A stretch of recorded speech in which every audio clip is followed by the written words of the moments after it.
Hey y'all, hey, this is Coffee with Friends, and I am raw to the bone. Come on in, y'all. It is Freestyle Friday. We made it to the weekend. I'm gonna start your day off with some positive vibes because you know what I say. It's gonna be a what? A good day. Step one, wake up early, gonna rise with the sun. Step two, get some good, some food in you. Step three, think real hard about what you wanna be. Step four, everybody just do your thing. Wake up, today's gonna be a good day. Wake up, today's gonna be a good day. Wake up, today's gonna be a good day. Wake up, Today's gonna be a good day. Wake up.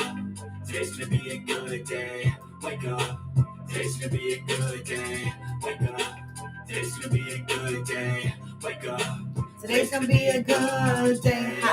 Set your affirmations, aspirations.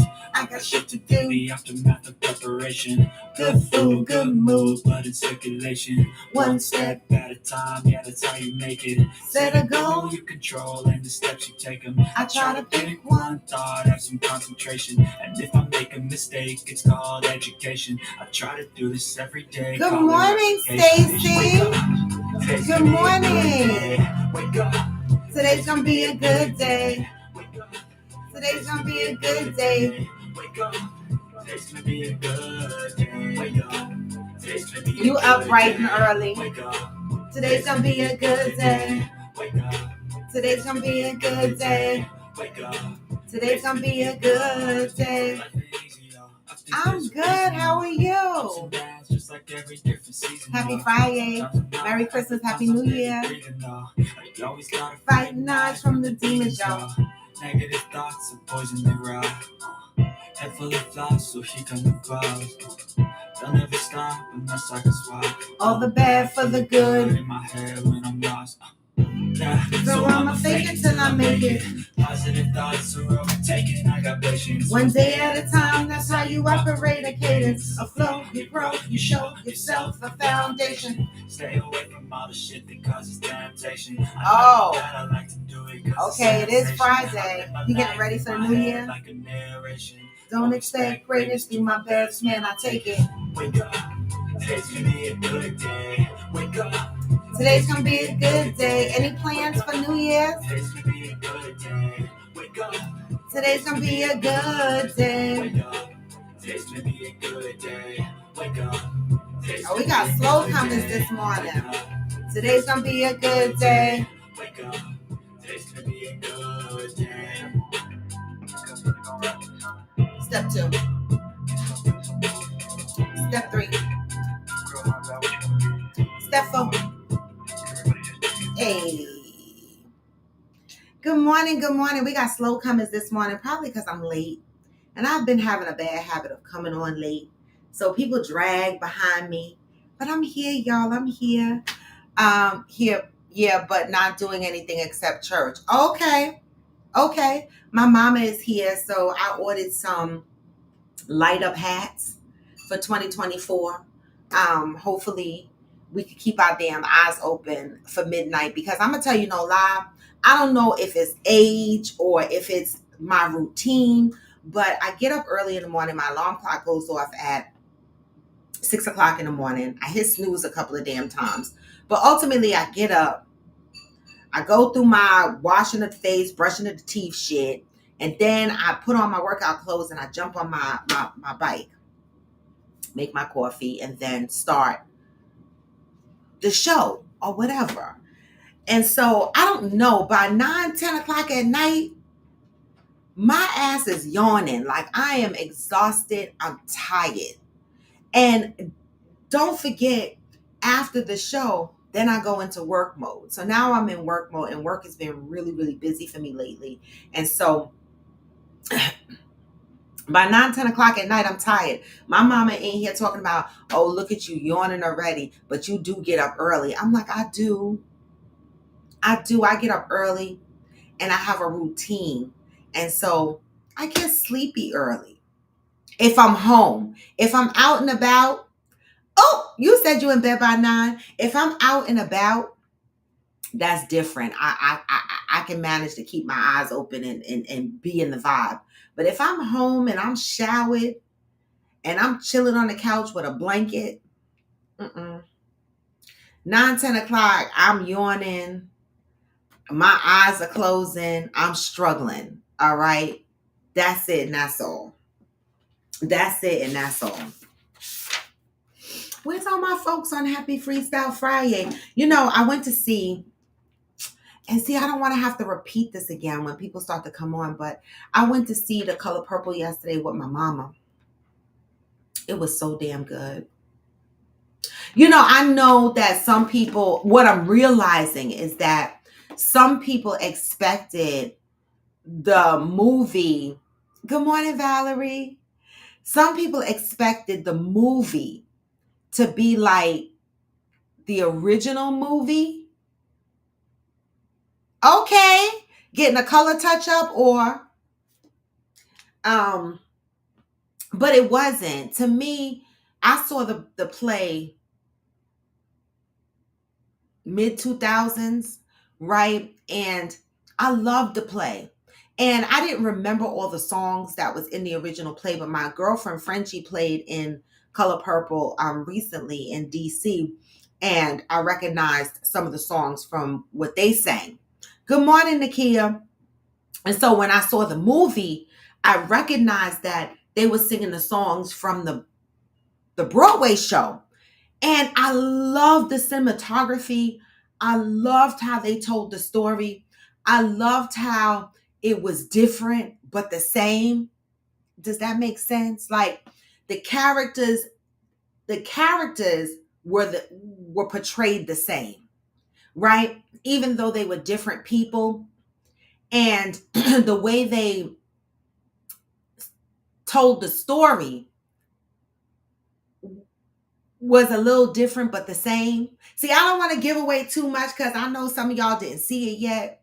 And so for those that love The Color Purple, please go and see it. I know that there's some controversy floating around a little bit around The Color Purple that I saw on social media because the original cast from the original Broadway production, it seems, I don't want to say all of them, but allegedly, based on the article that I read and skimmed, Good Morning Ghost, that there is an offense taken by the original cast, the original members of the play in the early 2000s, because they were not a part of the new production, whether they were asked to be a part of it or whether they were invited to the opening or whatever the case may be, right? And so, there's a little bit of noise going on around that. But ultimately, I absolutely loved The Color Purple. So if anybody's interested in seeing it, go see the shit. I snot-nosed cried through the whole damn movie. I did.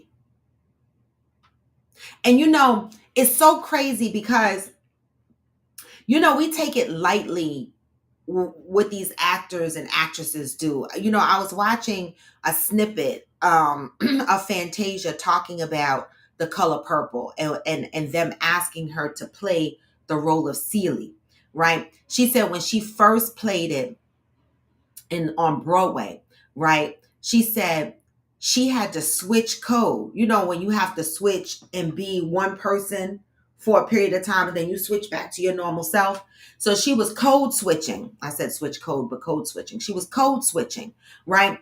And things was getting confusing for her because playing in a movie like The Color Purple and dealing with a mister, right? Dealing with your father, who, the character, y'all know if y'all saw the original Color Purple, the father was sleeping or touching his girls, Celie specifically. And so Fantasia was talking about being an actress and having trauma and having to code switch and be these characters that deal with the misters and deal with the father that molests or rapes the child, and being in that space mentally can trigger your own trauma, right? And I never really thought of it that way until she described it. And she said when they called her back to play Celie in this new production, she was overwhelmed, right? She said, and then they asked her to tap dance. She was like, it was a lot for her, as a Black woman. But listen, go see The Color Purple, right? And scan through social media and listen to Taraji P. Henson talk about it. Listen to Fantasia talk about it. Listen to them, talk about the experience of The Color Purple, right? Yeah. Because think The Color Purple got some deep, deep shit in there. It got some deep, deep rooted shit. If you saw the original Color Purple, you know the story. Good morning, Reginaldo. Good morning. All right. And so I got a little bit more on that topic, on that conversation. But today is Freestyle Friday, y'all. You know what that means, right? That means that you can bring up any question, any topic, anything you want, talk about anything you want. Whatever sticks on the wall is what we talk about. Don't get offended if your topic comes up and nobody is grabbing a hold of it. I don't want to hear, oh, you missed my topic. Oh, you're not talking about my topic. Oh, this, oh, that. Sometimes the comments go so fast, I can't keep up with the shits, okay? And so please have some grace there, and whatever comments we see, we will try to discuss them. All right. Okay. But it's Freestyle Friday. Let's have some fun with the day, right? We are going into New Year's. I know Aquanda's going to get on here and ask me for Coffee with Friends After Dark tonight, but I'm tired. Okay. And also, I want to say that when I go on vacation in January, right? Because I just remember, because my girlfriend Maria called me last night, and she said, and her and Cynthia were just sitting chilling, and Cynthia said, are you going to do Coffee with Friends while you're in Jamaica? And I said, no. She said, oh, for real? Why not? I said, I didn't even think about that. I said, no. They were like, you're not going to go live at all? I said, I didn't say that. I didn't say I wasn't going to go live, right? But I am not doing Coffee with Friends. Okay, I am on vacation. When I say I am on vacation, this is my birthday. I am not working my corporate job. I'm not doing my side hustles. I'm not doing shit but drinking and soaking up the sun. And if I go live, it's just live with Raw. It's not Coffee with Friends. All right. It's just live with Raw and her fucking shenanigans in Jamaica. That's it. And that's all. All right. I need a vacation, y'all. I need a mental break. This is my birthday. I ain't working that week. I don't want to talk about nothing specific. I don't want to think about a topic. I don't want to prepare for shit. I don't want to carry a bunch of tripods and my pods and all kind of stuff. I'm not doing none of that. I just wanted to say that. I'll remind y'all again at the end of the show when more people come on. Exactly, Valerie. That part. Catch me if you motherfucking can, because I'm not, All right. So we're going to get into the positive read of the day from Until Today, Ayanna Vanzant. It's my favorite book that I read from over and over and over and over again. And no matter how many times I read it, y'all see what my book looks like. No matter how many times I read it, it always resonates. These messages always resonate with me differently. And so I enjoy it. So if you have not gotten yourself this book yet, get yourself this book. All right. There's another book that's on my that's in my cart. I'm gonna tell you what it's called. It's called A Little Life by Hanya Yana Gahara. A Little Life. Now, I'm gonna be honest. I saw a review of it on TikTok, and the girl was snot nose crying. It deals with trauma and a family or something, right? And I love the way she described the book. I went and looked it up in Amazon in the cart, and I loved I just love the synopsis of the book. So that's a good book that I'm looking at right now. It's called A Little Life. All right. It says, I'm just going to read y'all a little excerpt from it. It says, a little life follows four college classmates, broke, adrift, and buoyed only by their friendship and ambition as they move to New York in search of fame and fortune. While their relationships, which are tinged by addiction, success, and pride deepen over the decades. The men are held together by their devotion to the brilliant, enigmatic Jude, a man scarred by an unspeakable childhood trauma, a hymn to brotherly bonds, and a masterful depiction of love in the 21st century. Hanya Yanagihara's stunning novel is about the families we are born into and those we make for ourselves, the chosen family, right? The families we are born into and those that we make for ourselves, right? Talks about how four friends developed a friendship, right? Through addiction and all kind of trauma. Chosen family. Through survival. And so I want to read that. Okay, I want to read that. So I'm thinking about ordering that book. I need to order it today because I'm thinking about reading it while I'm in Jamaica. I don't really want to be snot-nosed crying in Jamaica, but I need a really good book to read while I'm on the beach. So I just wanted to share that with y'all if y'all interested. All right, so now let me go and read the positive thoughts. Good morning, Deb. December 29th. December is the month of peace. December 29th, I will know peace when I understand divine profits and losses. Few of us understand why we are here. We have some vague ideas, but are not really sure why we are on the planet at this time. We know that something is going on, but we may not be sure exactly what it is. For those who are seeking enlightenment, the plan and their purpose in the plan, here are a few tips. You are here to gain character as you lose ego, to gain integrity as you lose dishonesty. Let me read this again. For those who are seeking enlightenment about the plan and their purpose in the plan, here are a few tips of why the fuck you are here.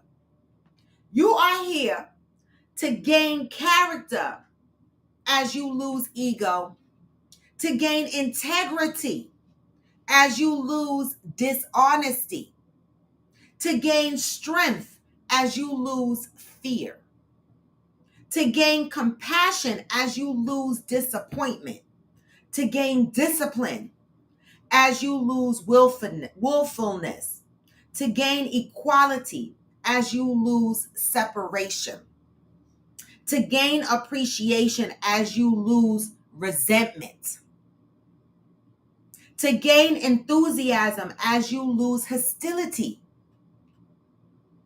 to gain tenderness as you lose rigidity, to gain boldness as you lose bitterness, to gain generosity as you lose selfishness, to gain optimism as you lose inadequacy, to gain excitement as you lose embarrassment, to gain gratitude as you lose greed, to gain love as you lose ignorance. All the things you gain and all the things you lose in the process, profit and losses, right? Profit and losses, growth. Until today, you may not have been aware that as you surrender one thing, you gain something else to replace it. Just for today, live life like it is a spiritual stock market. Good morning, Nut Nut. Cut your losses and celebrate your gains. And baby, today, I am devoted to investing in the development of my spiritual nature. Profit and losses. Right? What have you gained in 2023? What have you lost in 2023? Are you the person that's still walking around with your chest out, operating and navigating through life with your ego? Are you still the person that's walking around fabricating stories and living a dishonest life? Are you that person who is living life through fear? I know I am. I still live life through fear. I'm still working on that. I'm still trying to gain, more strength, right? Because I have strength, but that fear is still there. That says to gain strength as you lose fear. So I need to be stronger, right? To gain appreciation as you lose resentment. You ever been in relationships or have friends that resented you, right? They didn't really appreciate the shit you did for them, right? They resented you. They were jealous. To gain gratitude as you lose greed. You ever do something for someone and they don't really appreciate it? They still asking for more. They don't have the gratitude, right? To gain love as you lose ignorance. Can you truly have love, and be ignorant at the same time? I don't know.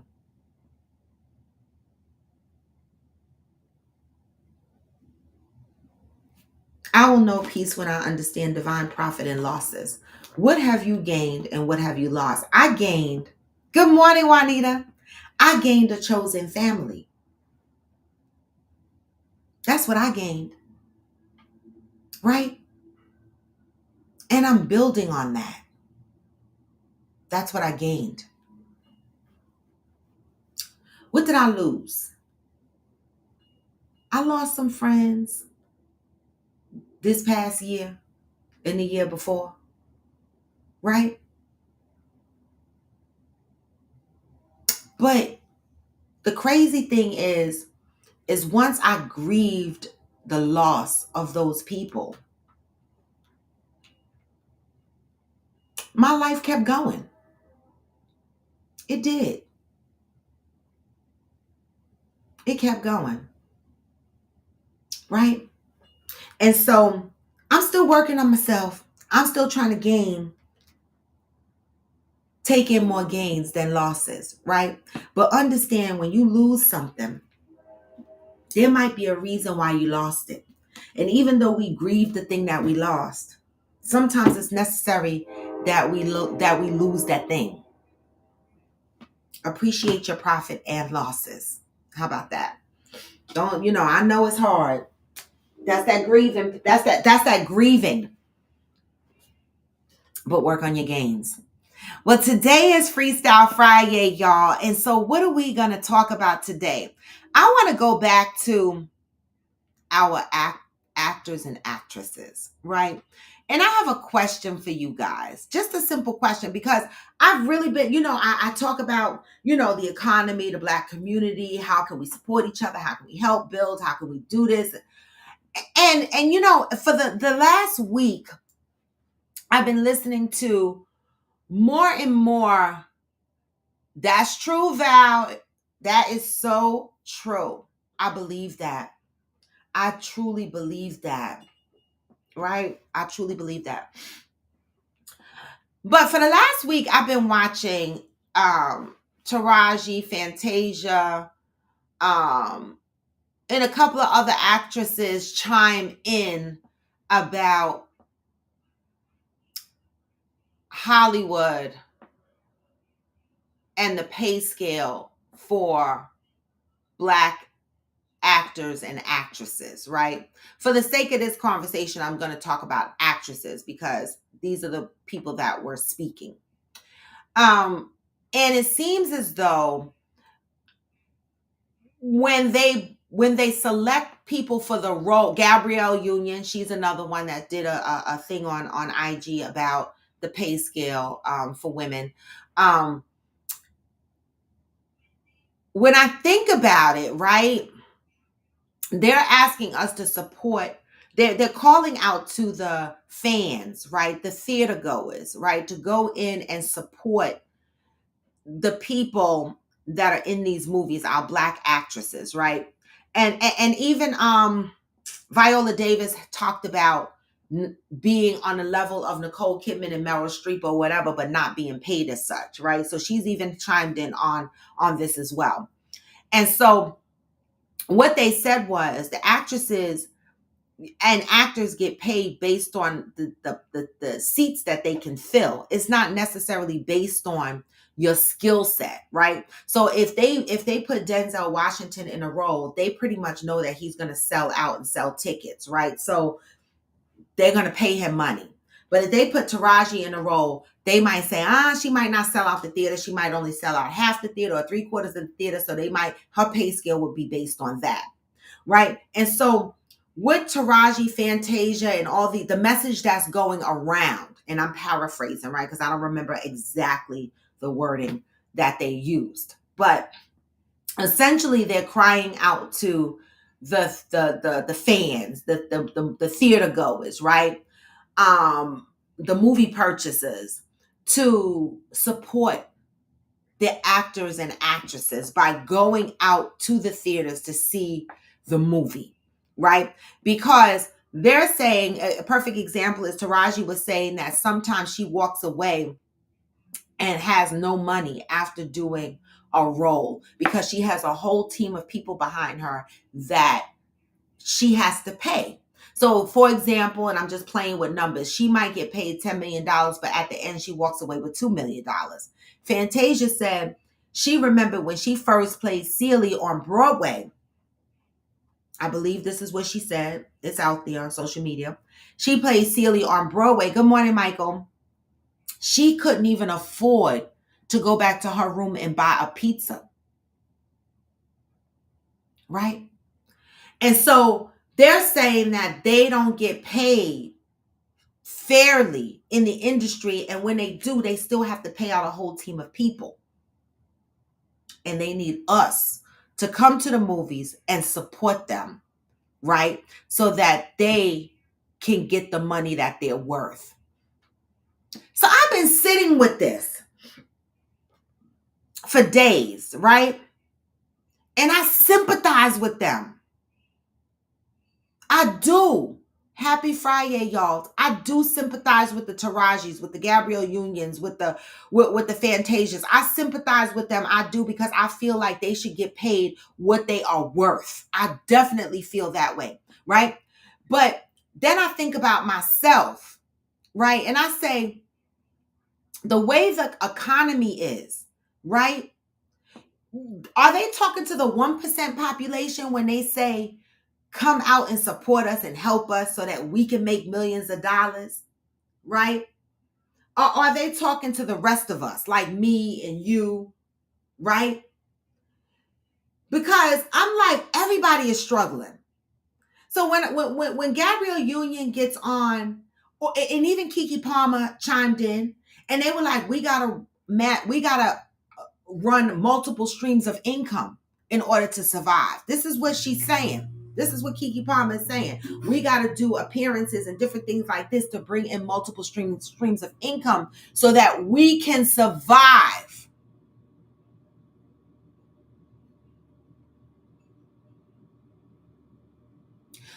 So I said to myself,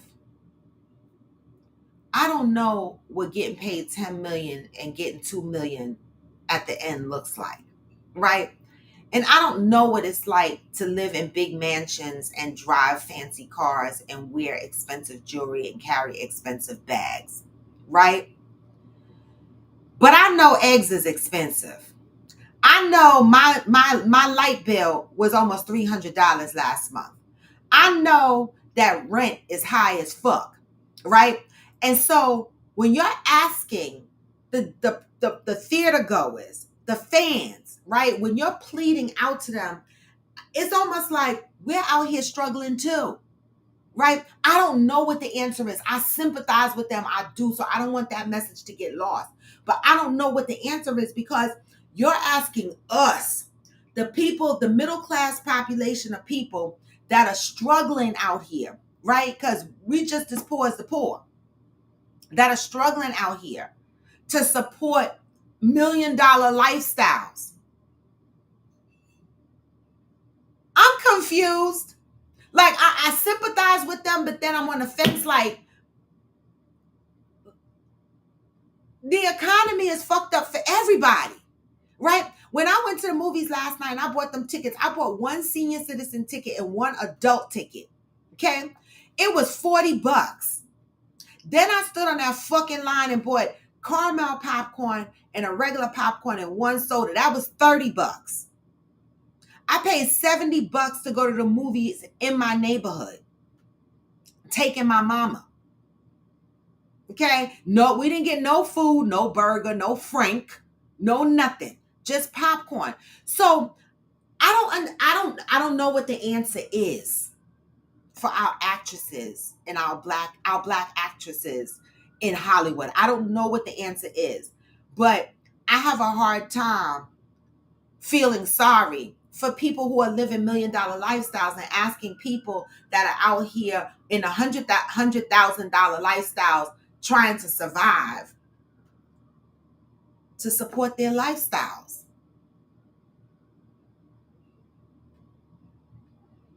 They don't know, they don't, some of the male actors don't get paid either. They mentioned that as well. Only actors such as like the Morgan Freemans and the Denzel Washingtons, because they fill seats. And so they mentioned that on the show. They said the men also don't get paid. The black actors don't get paid as much, but people like Denzel, he's going to get paid because all of his movies sell out. So that's why they pay him the money, right? But the women, I guess, are more vocal about it. Let me go up. Juanita said Hollywood has always been that way, especially towards women. White women now get paid a lot more money. Black women still don't. Well, Viola Davis said that. She says they comment how she is on the level of Meryl Streep and all these people, but yet her money is down in the gutter. And we know Viola Davis deserves money. Okay?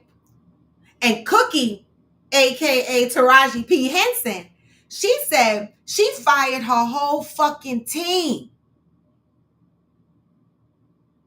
from Empire. She said because Cookie should have had endorsement deals. Cookie should have had a fashion line. Cookie should have had all kind of shit. She was the bomb diggity of Empire, right? And so for Cookie to phase out and die out after Empire was done, that was fucked up. Taraji P. Henson said, I was like, everybody is fired because y'all should have had what's next ready. She said all they wanted to do was play another Cookie. And she was like, all y'all bitches is fired. And I don't blame her, right?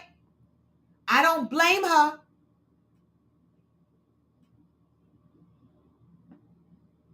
I just don't know what the answer is.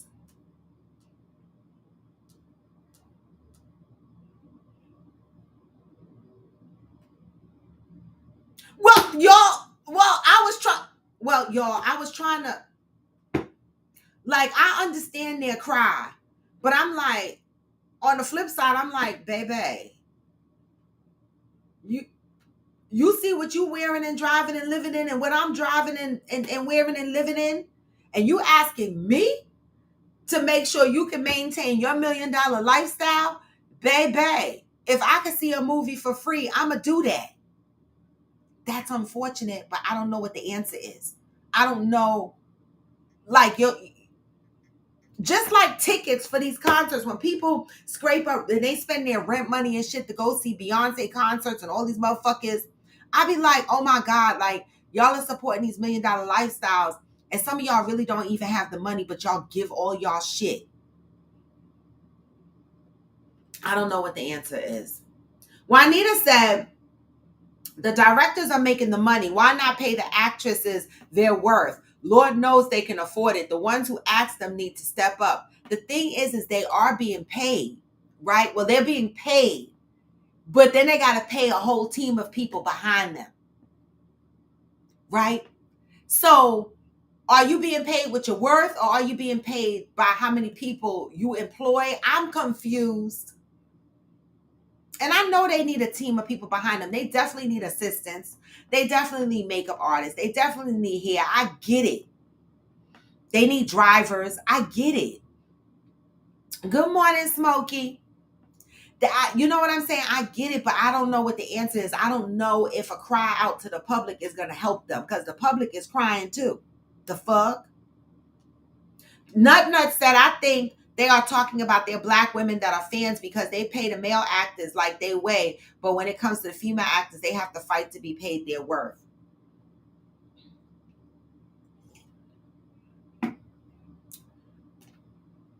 How many black actors, good black actors, do we have? Let's think about it. I'm not talking about our black. Think about it. To me, what black actors can you think of that stands out other than Denzel and Morgan Freeman that would, oh no, Smokey, is she feeling better?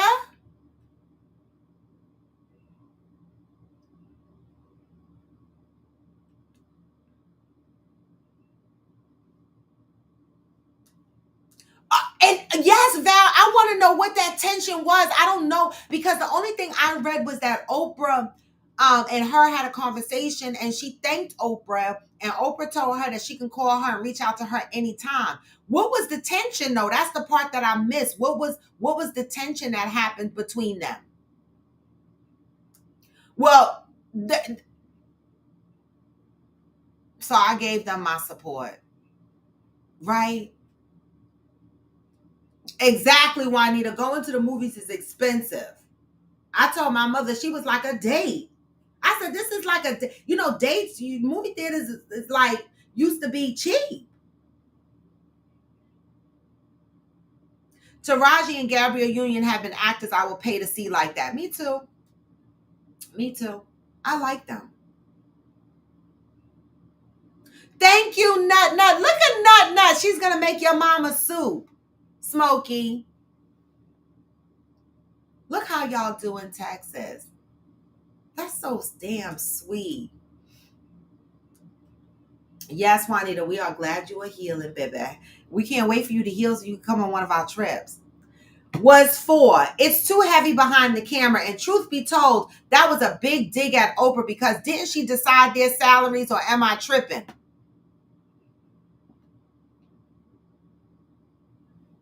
That's what I don't know. That's what I'm asking. Like, what was the dig at Oprah? Like, was the dig based on the original play, or the play that Fantasia was in the mid 2000s, or was the dig based on the new movie? I'm lost at what the dig was. I need somebody to tell me what the dig was. Y'all said exactly, Deb. All black actors need to strike. I don't know if they have a black actors guild. They do. Or a black actors union. They do. They do. But they need to band together. Ain't nothing we could do out here. Right. They do have that, y'all. They definitely have that. And it's rough out there in these streets. I don't know what the answer is, and you're right. I sympathize with them, but y'all, you are right. You crying out to the wrong motherfuckers. We out here struggling too.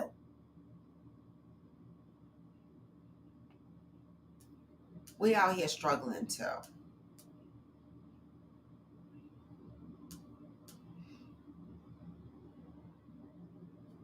No, I don't really go to the movies that much either, but it's like certain things I really want to go to the movies to see, and this was one of them. So, Oh, it's with this movie, Valerie, that the beef was between Taraji and Oprah. But then back to Debbie's point, didn't Oprah decide the salaries?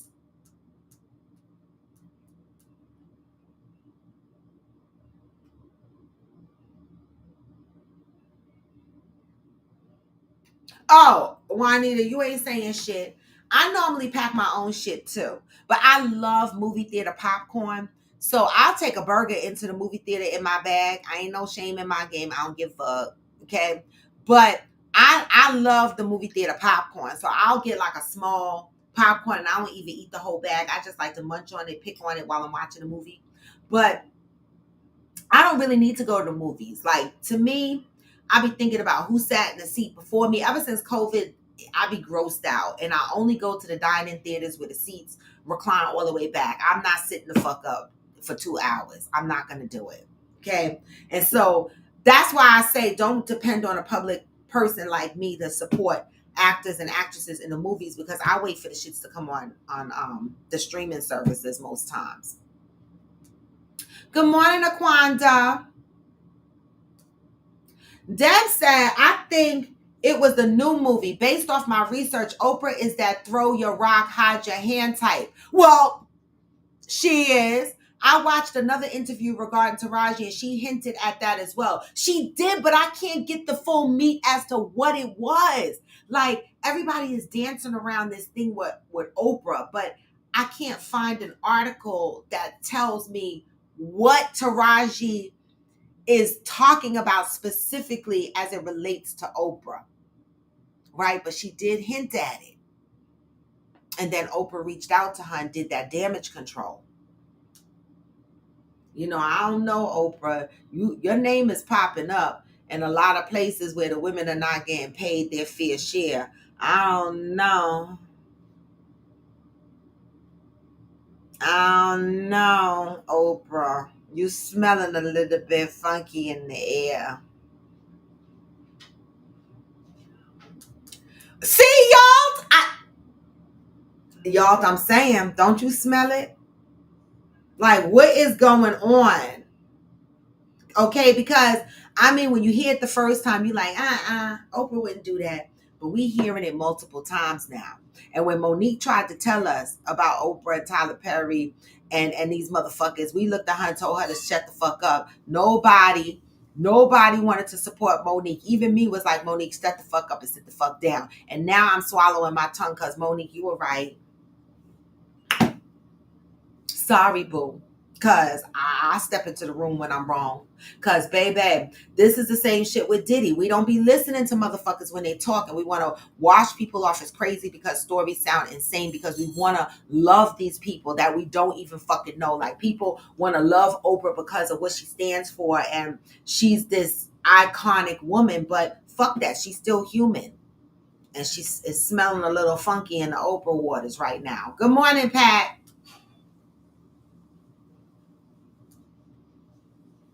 Valerie said, I heard them saying that Taraji's character should have been the main character. Suge? How?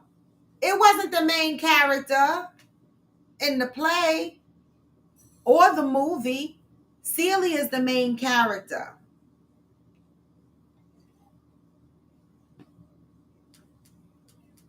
Juanita, you too. Oh, so okay. So y'all already been feeling she's shady.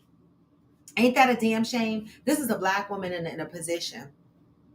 And you got other black women crying that you're not paying them right. And now you notice more and more women are speaking out, because now you got the Kiki Palmers and the Gabrielle Unions chiming in. And I'm like, okay, and now 50 Cent. G Unit. 50 Cent. I always said that was my man in my head. That's my fantasy man. I don't give a fuck. When he was wearing the bulletproof shits and healing from all the gunshot wounds, I was loving on him, okay? I was like, that's my boo in my head. That's my boo, okay? And look at him. He went from hood street slinging drugs and rapper shit into a whole fucking mogul. 50 Cent done tagged Taraji in a post and was like, come here, boo, basically. Like, you not getting treated right over there. Come over here to Gene Unit TV and Productions and we'll get you straight. I was like, yes, 50 Cent. These are the people that y'all need to cry out to. Not me. You need to cry out to the 50 Cents of the world, okay? And get roles and in their production studios that pay you. Those are the right people to help you, boo.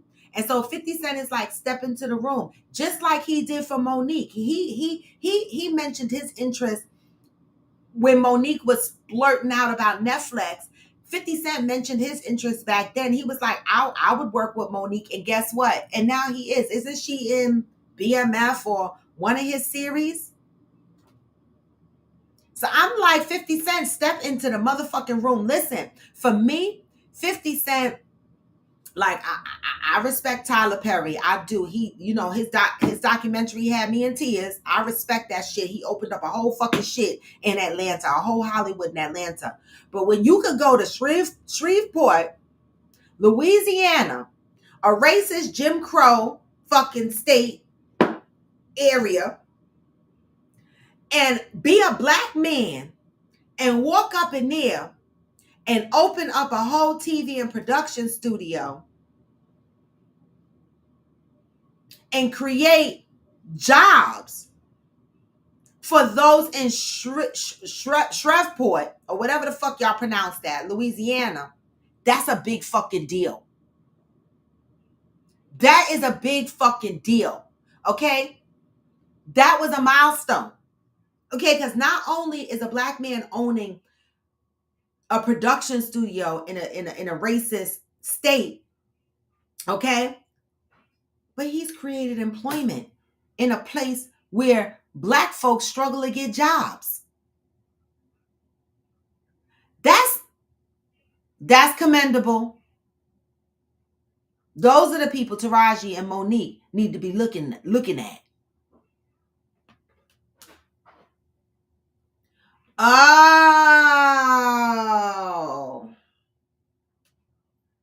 Didn't Taraji say for one movie she got paid $1,500 or some shit? I was like, wait, what? Now, see, that's some shit. Don't do her like that. I think she said she got $1,500. I don't know. I was like, wait, what? And she did, Deb. And she did. And she did. I did. I was like, shut up, Monique. I'm gonna be honest. I'm gonna be fucking honest. I said, shut up, Monique. I did. I didn't want to fucking hear it. Right? Because first you were celebrating fat folks, and then you were like, no, be skinny. I be confused with you, Monique. But she was right. But people turned on Monique. Now more people are sympathetic to Taraji when they said the same thing. You are absolutely the fuck right. I ain't even gonna hold you, Deb. You are absolutely the fuck right. It wasn't until Taraji started fucking crying on TV that I was like, wait, what? And then I went back to the Monique thing and I was like, damn, Monique tried to fucking tell us.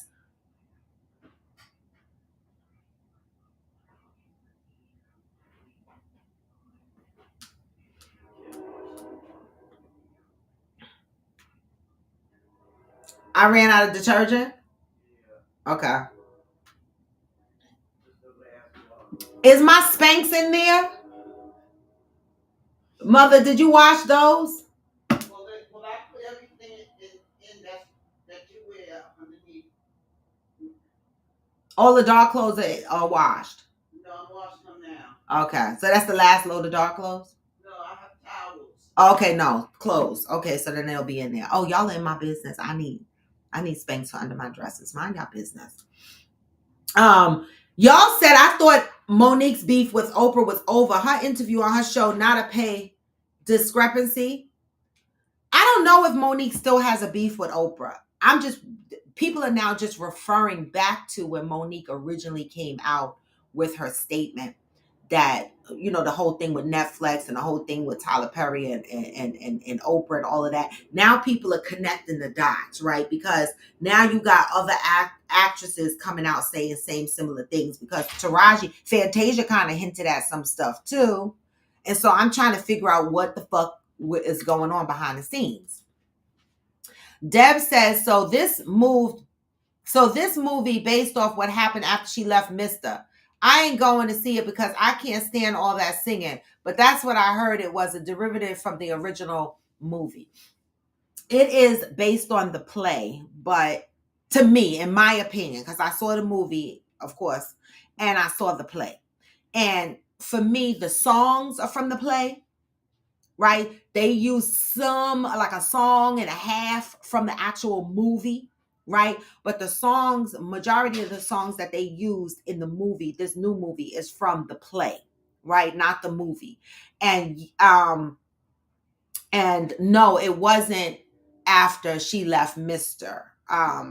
It wasn't after she left Mr. It didn't start after she left Mr. She wasn't with Mr. when the movie started, the new movie. Kia said Oprah did, and then she went back and gave them more money. But as a black woman, Oprah should have paid them.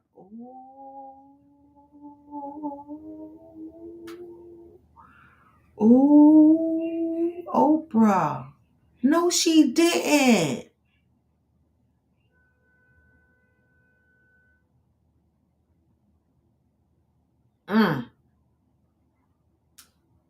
I don't even know what to say to that. I don't.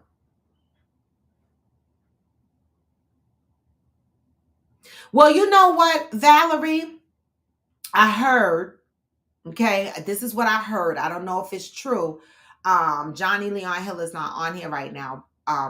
But this is what I heard from other people in the industry, that sometimes that happens. Y'all and Valerie, they go out and promote the movie. They don't get additional monies for those promotions. Sometimes it's embedded in your contract. Juanita said, Deb, Monique busted out years ago and they all said she was difficult. Monique called Whoopi a sheep. Did you hear how Steve Harvey said he had to protect his money so he never stepped up? I mean, they gangster in Hollywood. They gangster in Hollywood. Oh, Smokey. Oh, you said Oprah is queen of the Illuminati. I know that's right. Pat said Taraji and Tyler Perry paid her fairly. And Fantasia said when she was down and out, Tyler Perry was the only one that came to her aid. Okay. Okay. Tyler Perry paid her fairly. I know she said in one movie she did. I can't remember what it was. And it was a popular movie. She walked away with some pennies or something, $1,500, something like that. And I was like, what? And she never did get, was it Benjamin Button? I can't remember what movie it was that they screwed her on.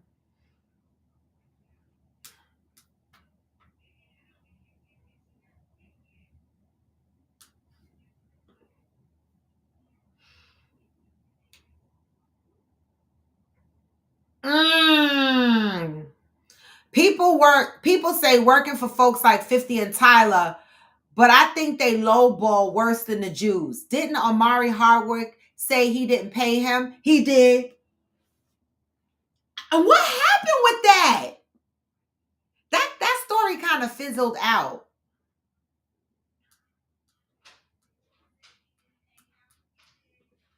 Taraji then put up a post thanking Oprah for getting them more money. That's the post I saw. That's what I saw, but I didn't understand what happened before that. That's the post that I saw, Nakia, where Taraji posted thanking Oprah for helping her, and Oprah and where she said Oprah told her she could reach out to her anytime, and she thanked Oprah for that. But I was like, well, what the fuck happened? What is she thanking her for? So now I understand. Y'all put the pieces together for me. Thank you. Val said, did you see where Javonte Davis bought the whole block? And yes. What do y'all think about that? Do y'all think someone did that on purpose?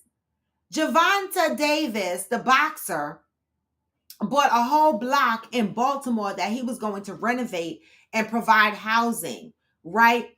And somebody burnt down the whole fucking block.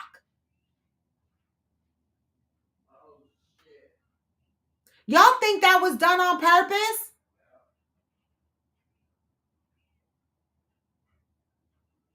Baltimore is already fucked up looking in some places. I'm sorry for those that live there, but when I'm on an Amtrak train and the train go past through Baltimore and stop, it is raggedy as fuck from that Amtrak train. You look out there and it look like Skid Row.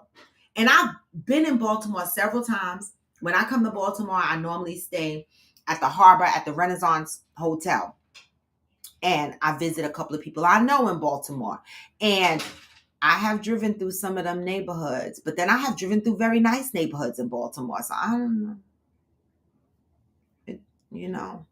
But that area where he bought them houses is in the hood, right? Do y'all think somebody did that on purpose? This is why, you try to build up your neighborhood and then this happens. Nakia said Taraji did an interview where she said she almost declined the color purple because of the pay. Taraji fought for all of them to get more money. And you see, it was so emotional watching her because you could see how passionate she is about what she does. And when they asked her about her comment about giving up acting, and she really contemplated that because of the way the pay scale is for Black actors and actresses. Yeah, we sure do, Val. Y'all said, hey Val, was it confirmed that his specific properties were burned? The news showed 2 row houses on the same block he bought property. They said the whole block. I didn't know this, y'all.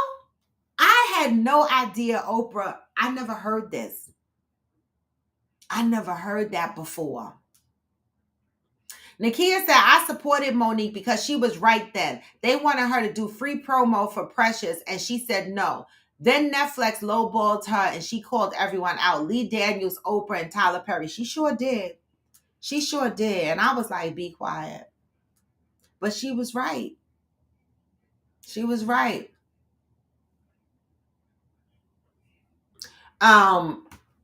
Juanita said, Oprah sent Fantasia an expensive bag as a gift. Send her some money. Right? But Fantasia played the fuck out of that part. Baby, I snot nose cried through the whole shit.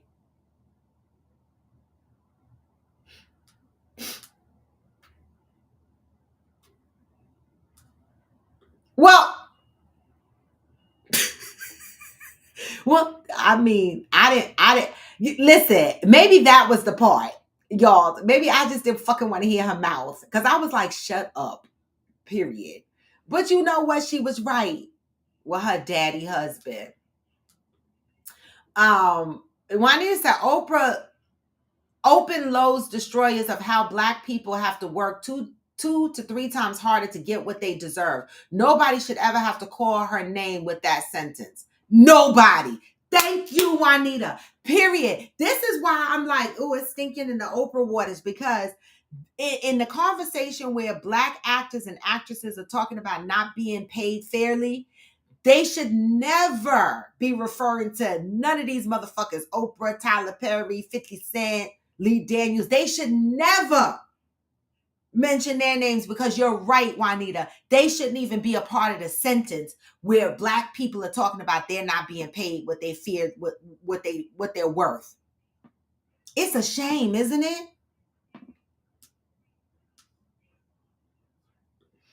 Deb said not to deter from the main. We don't have a main topic on Friday. This is Freestyle Friday. We talk about whatever.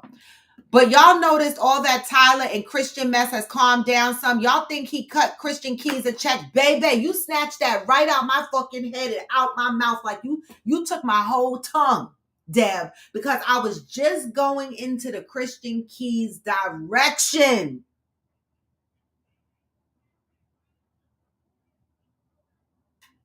I was just going into the Christian Keys direction. The last post that I remember seeing from Christian Keys is where he said, y'all have mentioned the person's name in the comment section several times, right? And people are like, why the fuck he just won't tell a person's name? And I'm like, motherfuckers, y'all stupid. Y'all never heard of NDAs? Like, this motherfucker probably can't mention the man's name. The person's name, man or woman. He probably can't mention the person's name because he signed an NDA. Okay, but he's telling enough of the story so that we can grasp who it might be. Okay, and he did say that this person that has been sexually harassing him for years in the industry, you know, where our feelings are going to be hurt when we find out who it is. And I mean, I'm hoping it's not. He said it's a what did he say? It's a billionaire, right? And I'm trying to put the pieces together, and I'm like, okay, let me think of how many billionaires are out there, because Lee Daniels is not a billionaire. I didn't think he was. Tyler Perry is a billionaire, right? I don't know, because he referenced a billionaire. And so I don't know. Yes, Christian Keys wrote the book, All the Queen's Men. That's what the BET thing is about, right? And so Tyler Perry, backs Christian Keys in pushing the show out, the series out. I don't know. I don't know. I want to know why it quieted down too, Deb. I don't know. I just hope it's not Tyler Perry. I really fucking hope it's not. And it's just so weird how Christian Keys came out with this not too long after Tyler Perry's documentary landed. I don't know. It's really weird. Well, I need to say, and the thing is, if you're in Hollywood and you don't want to be blackballed, you have to play ball. You have to kiss ass. You have to accept the bullshit that is thrown in your direction. Isn't that how corporate America is too? How is it any different? Right? It's almost the same thing. We just hope that people that look like us that are in positions, they would look out for us. Like, for example, my boss at work, my direct boss is white, right? But our big boss is black from the Caribbean, right? And sometimes we have an expectation because we look similar that you're going to look out for us. So, you know, I guess, you know, even though black actors and actresses have been dealing with this for many, many years, it hurts even more when you are working under your own people and the same thing is happening, right? And it stings a little bit more. Y'all said, how are you a whole star but down and out and can't afford pizza? They be living above their means and accepting these contracts until their accounts start dropping below 1 million. Then they panic. But y'all, that's what I was asking earlier. Like, this is what I'm struggling with. Like, you are looking at me saying they paid me $10 million, but I only cleared 2. And I'm like, bitch, 2 million? You cleared $2 million and I'm supposed to feel sorry for you? Like, look what you're wearing. Look where you live. Like, you don't worry about eggs costing $12. You know what I'm saying? When you want to pick up and go to Tahiti and Bali and all these places in Africa, like Gabrielle Union did this whole birthday thing in Africa and the cameras followed her and all of this shit. I got to plan Africa 3 years in advance. Okay, these motherfuckers be like, I'm going to Africa and I'm staying for a month, or I'm going to Bali to live for 6 months to meditate or some shit. And I'm supposed to be like, oh, we need to give them more money to go to Bali and meditate while I'm over here fucking trying to grocery shop. I mean, I want to support you, but at the same time, I'm trying to support my damn self. I don't know where the balance is. You know, because when she said she couldn't afford pizza, I was like, what the fuck?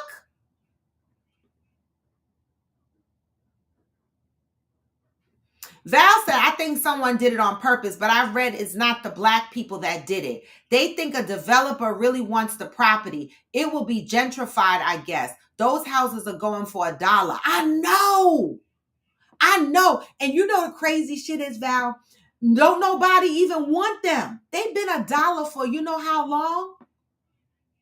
Like, I've even tried to talk myself into getting a couple of them. I was like, let me get a couple of these dollar houses in Baltimore. Then I was like,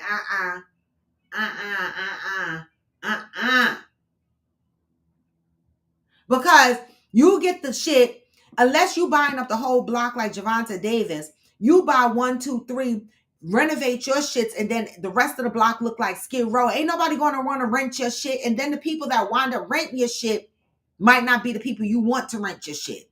Cause So I don't know. Them shit's been $1 for a while. So I don't know who would want that property, because they had plenty of opportunity to buy that property. They didn't have to wait for Javonte Davis to buy it. You know? Yeah, Smokey, are you up? Ghost, go over there. Wake him up. And get him out of bed. Juanita said the block was burned on purpose. We can't have nothing or try to help our people come up, baby. I say it was done on purpose. Okay? Yep, the Harlem brownstones used to be $1 in the crack era. Now, see, baby, I was too busy being a teenage mom. Now, I'd have got some of them brownstones in Harlem for the fucking $1. But I'm not fucking with them ones in Baltimore. I'm sorry, y'all. I'm not fucking with the ones in Baltimore.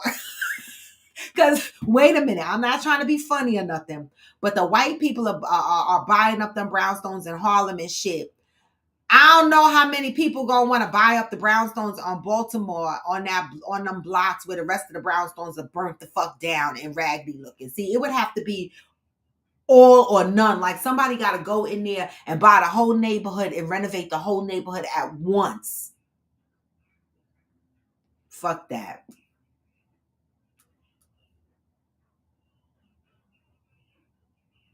Nakia said there is no Illuminati. Oprah got a lot of shit with her. Weinstein, Hawaii, Illuminati, etc.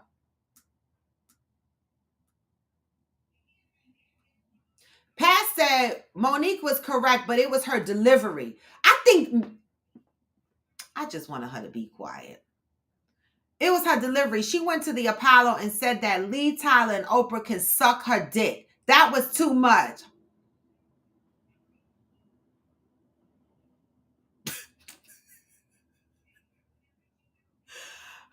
Pat, and you remembered that. Oh my God. Let's keep it real, y'all. Chris Tucker said Ice Cube tried to pay him with rap CDs. Wait, what? Oh no. Cross-dressing, gospel singing plays. Laugh out loud, but the plays were good.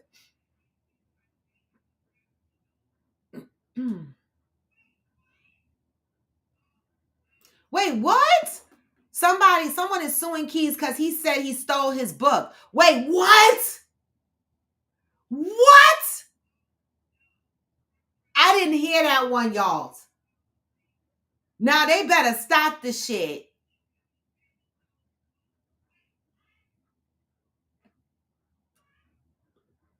Oh, Robert Smith. I don't know him. The billionaire who went viral last year for paying off the debt of students at Morehouse College. But who is Robert Smith as it relates to Hollywood? I don't even know that name. Okay, so it's Robert Smith, not TP. Wait, Juanita said black people ain't loyal. That shit hurts. We not loyal.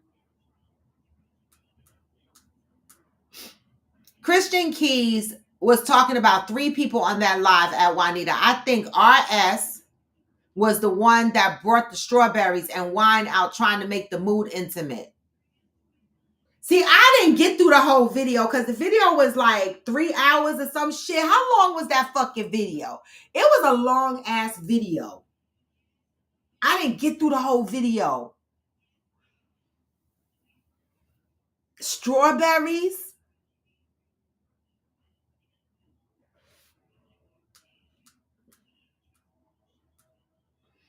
Oh, yep, he was. Elvin from the Cosby was working at Trader Joe's. He ain't saved none of the Cosby money. Listen, y'all. I'm laughing, but it's really not funny. Y'all. First of all, poor money management. I ain't judging because I'm just saying. Right? Number 2, that was a really long time ago. And number 3, he probably got shit paid in the Cosby. But at least Tyler Perry came and saved his ass, right? Y'all said I did Habitat for Humanity and worked on a row house, Baltimore. They are nice, but the area is trash. I know. I'm not sneezing on them townhomes. Let me tell you something. I know they could be the bomb, but I feel like somebody needs to go in and just buy the whole neighborhood and just renovate it all at once, because doing a couple of them and getting renters to live on a block where the rest of them are abandoned and are probably infested with rodents and shit like that. Who's going to want to rent your property on a block like that? Somebody has to take the whole neighborhood and just do it. That's probably why they do it for $1, hoping that somebody come in and just buy like 2, 3, 4 blocks.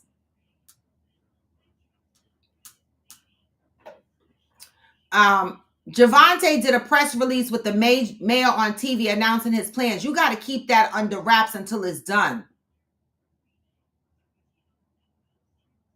Very interesting, y'all. Very interesting. Zen. Oh no. Just as soon as you started traveling into the city, you see, soon as you got on that train or whatever to go into the city, you got sick. I'm so sorry to hear that. Nakia is sick too. She tested negative for the flu and COVID, but she's sick. Feel better, Zem. Please feel better. Oh God. I mean, Zen, you do you have major symptoms or just light symptoms? Or are you down and out? You got COVID too, Juanita? Damn, y'all. I ain't hoping for none of that shit. I'm trying to go to Jamaica. I swear, I think I caught COVID when we were in Mexico last year because I was sick. Like the end of the trip, Maria kept telling me to go lay down. Like I wasn't feeling myself at all the last couple of days. And when I came home, it took me some time to get myself together. I didn't take the test right away. By the time I took the test, it was negative, but I feel like I had something. Deb said, oh yeah, Mo, but it's my understanding that it was dismissed and he has tried several times to sue and every time it was thrown out. Oh, for the book?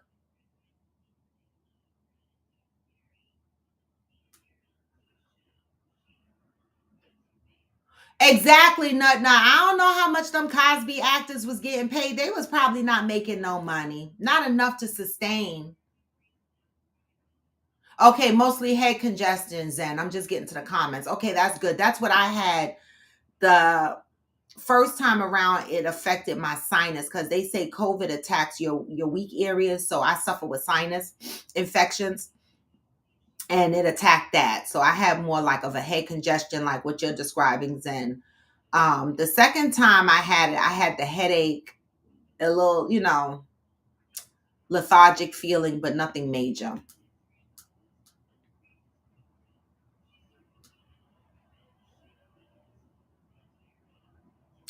Oh, you were a COVID virgin. So this the first time you got COVID. Somebody popped your cherry. Nakia said there is a black-owned investment group that did that. They bought the entire neighborhood and turned it around. It is possible. I believe it. I believe it. And I think that that's what needs to be done in Baltimore. Like and you know what? This is where we as a black people can come together and do stuff like this. Like all these houses are $1, right? Just like Nakia said, a black owned investment group. If a bunch of black people got together, put together some type of investment group and invested in something like that and rebuilt a whole neighborhood, that would be fly. That would be fly. But you got to come together and do shit together. Together. But that would be fly. I know it can be done. Okay. I can imagine. And it's probably the red tape as to why those houses are still vacant. Because think about it, $1. They've been $1 for years.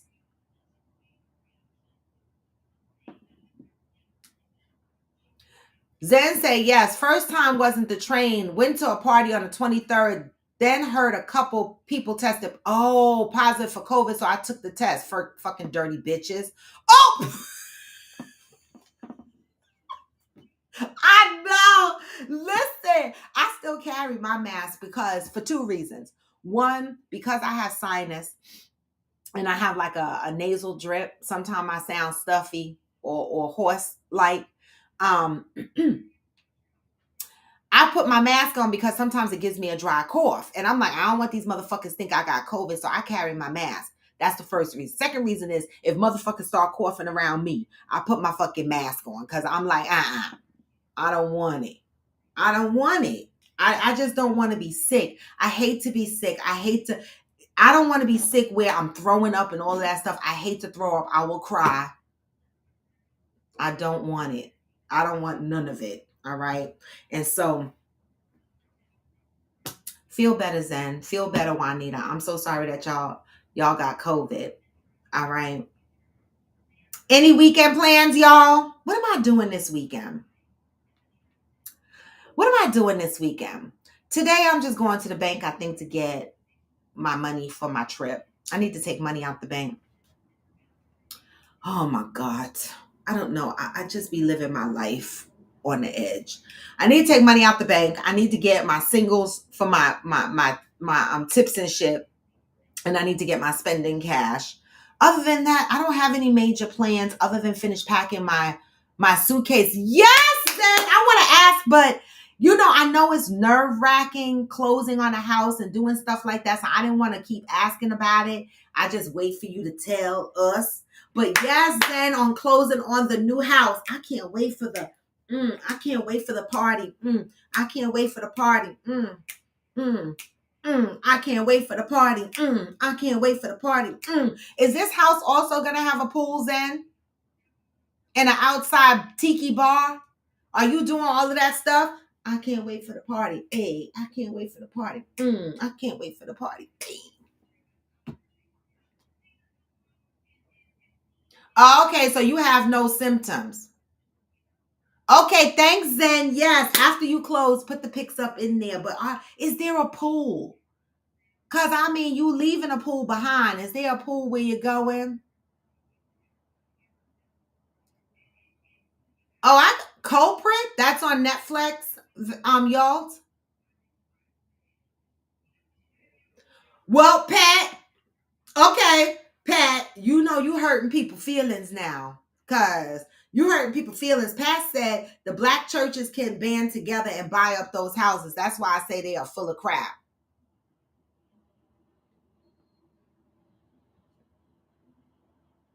Of course there's a pool. Well, I didn't know if there was one there, you planned on putting one there, because I know you got a lot of acres. I didn't know if you were just gonna carve one out to build there. Oh, Peacock or Hulu. Okay. Singles for my tips. Yes, for my tips, Ghost. Like when the servers serve me my drinks, like I'm a good tipper because I like my drinks good and I want to get fucked up when I'm away. And so, when I'm laying on the beach, I need my server to be in sync with me. And so I carry monies and I tip them, $20, $15, whatever it is for that period of time I'm just sitting there. And so I need like little monies, or like if somebody do something, I throw $5 at them, whatever. I mean, this is a third world country, and they don't get paid a lot at the resorts, right? And a lot of these people are surviving. And so, they work at these resorts and they sleep on the property in these resorts. And they work long hours. Okay. And so I have an appreciation for good wait staff. And so I tip them, they treat me good, I treat them good. All right. So yes, I take my tips money. Okay.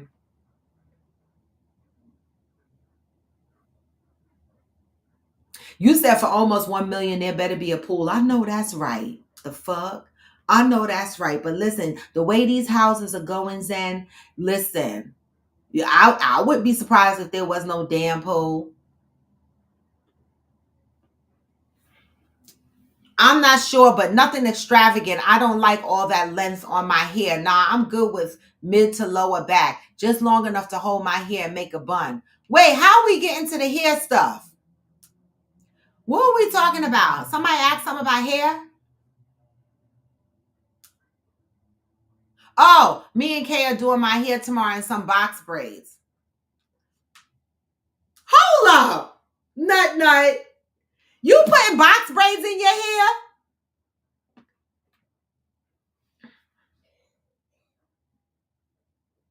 Nut, you putting box braids in your hair? Aquanda, I'm too tired for Coffee with Friends after dark. Sorry, boo. Exactly, Zen. So you know what I'm talking about. You know what I'm talking about. Don't play around. This is New Jersey. Okay? You could certainly find a house for 1 million and there ain't no pool there. Shit. My friends live in one right there in Sparta. And they ain't got no damn pool. They got a lot of property. The fuck? Nut, you getting box braids. I got to see this. I got to see this. I want to see what kind of box braids you get. You said you're not getting them down with mid to lower back, just long enough to hold my hair and make a bun. I got to see this.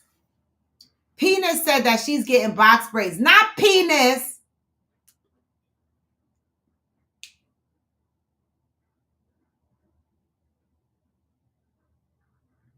I like it here. Yeah, Donovan and Damaris still live in Sparta. I know. Damn. I know. I had to show that because I thought it was cute. Yes, they still live in Sparta. You know, they have kids, so the kids had to finish out their high school. They got one son. He's in his senior year now. So they didn't want to change his school and stuff like that. So they're still in Sparta. Uh-huh. I know. I know. I can't wait. I'm so happy for you, Zen, because you've been looking for a while now. I'm so happy. I'm going to put a splash of color into either turquoise or royal blue. Okay. You going all out. Okay. I gotta see what this is gonna look like. I'm used to seeing you with your curly afro.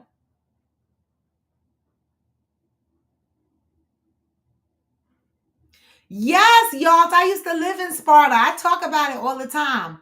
There was 0.2% Black folks living in Sparta when the year I moved in Sparta.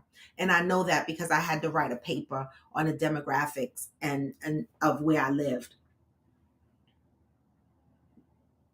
Right, Zen. So yes, there's a place called Sparta. Spartans.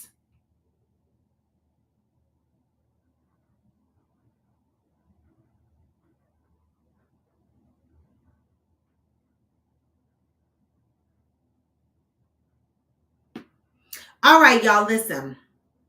I gotta go to work. I'm sitting here dazed out because I'm sitting here thinking about all the things that I have to do today in front of me. And I'm really not mentally in the space to do it.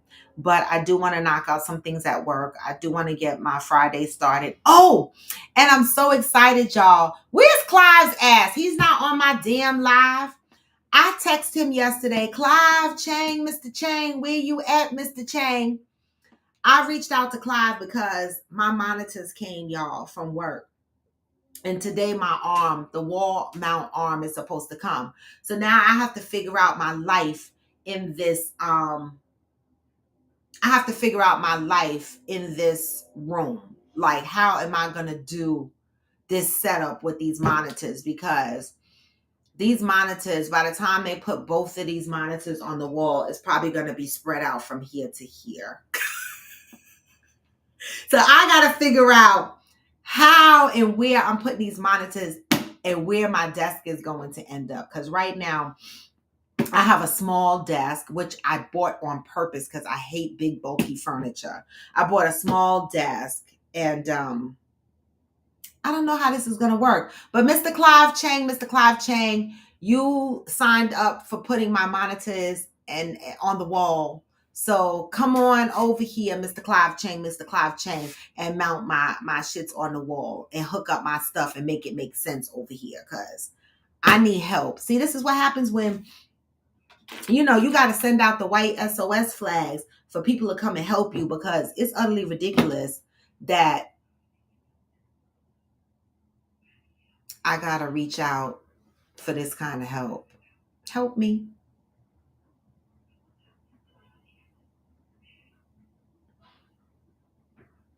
Royal blue is pretty. Well, I can't wait to see it. I have a whole new office to decorate. I can't wait for that. I know. See, I need an office. I really do. Like, my next living space, I'm manifesting this right now. My next living space, I need a space that's dedicated, just dedicated to my office space on one side of the room, right, where I do my work. And then the other side of the room, I need it set up for my podcast. I need everything set up properly for my podcast. And when I go in that room, that is to do my office work and that's to do my podcast. It's not a guest room for people to sleep in when they come over and visit or anything like that. I just want my office and my podcast room. One big room with that situation set up, where I have one situation on one side of the room and the other situation on the other. I'm manifesting that right now because I need it. Okay. I need it. Okay. Because remember, I also have a body butter business and I need space for that too. And so I need my own like big old room space for the shit that I do, because I need cabinets, I need storage, I need a whole bunch of shit. I can't wait until I get the opportunity to Zen to decorate my space. Why do I have to put my monitors on the wall? Because I don't have desk space. So my iMac is right in front of me. This is what I'm talking on right now. And y'all know the size of an iMac screen, right? That's in front of me. My desk is small. I have a small, petite. See my desk? I got one of these little small, petite desk, right? And so my monitor, my iMac monitor is not even on my desk right now. It's on something that's sitting in front of my desk, right? Because I don't have enough space for my iMac to sit on this desk and my laptop without feeling that I'm squeezed in along with my microphone. So mounting the monitors on the wall, right, will allow me to plug the monitors into my laptop and still work while I'm here and swing the monitors in front of me, if I can get them to swing in front of me. If I can't get the monitors to swing in front of me, then I'll have to just reconfigure. But I don't have desk space, bottom line.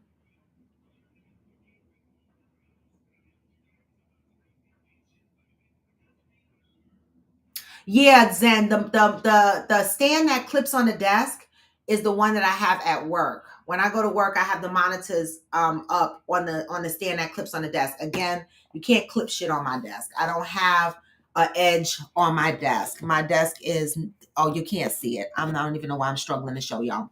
I have no edge on my desk. That's why my microphone is all the way on another piece over here, because my microphone needed to clip onto a desk. My desk is solid all the way down until you get to the legs. And so I can't do clip-ons. I have to mount it on the wall. Yeah. And for me, it's neater that way, because when I'm not working, I can push them back and they'll just be on the wall. They'll be out my face, right? I don't have to worry about clutter on my desk. I can't stand clutter. I don't like clutter. All right. So that's why I'm putting them on the wall. And so my job sent me everything I need. I'm waiting for the arm to come today. Okay, so 2 people voted for royal blue and Aquanda wants turquoise. I don't know. I don't know, Nut. Go with your gut. Go with your gut. I think royal blue would be cute. But you know, y'all are in Texas and the sun is still shining.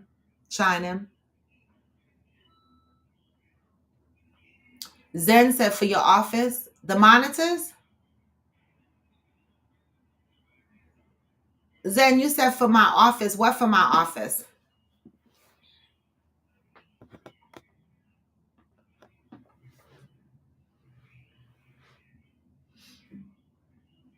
I have the monitors right there. They sitting on the floor over there.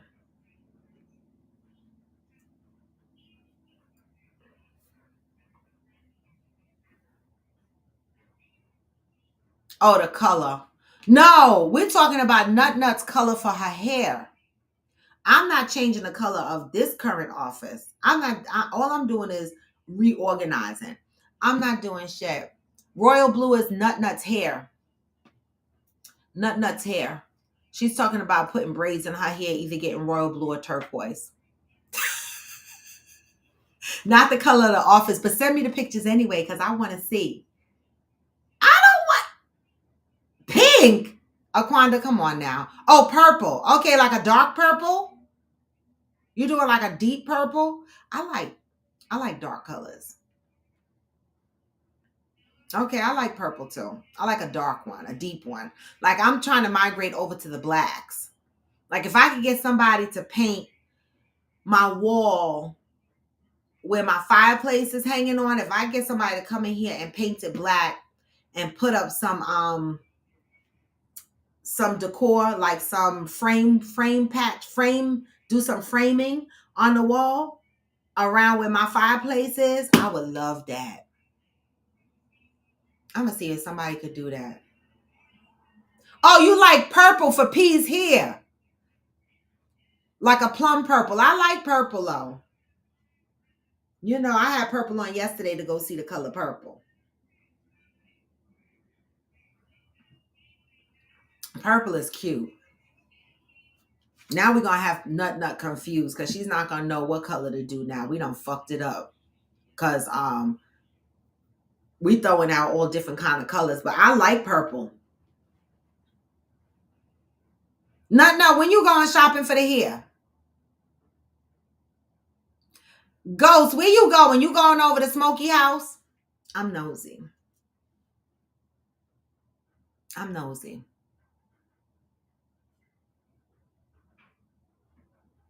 I think it would be good with her complexion too. I like her little curly hair though. I like that little afro that she be rocking. I love that shit. All she gotta do is like when she get her little shape ups and stuff, it look cute. I want to see what these box braids are gonna look like. But anyway, y'all get off my damn live. I got work to do.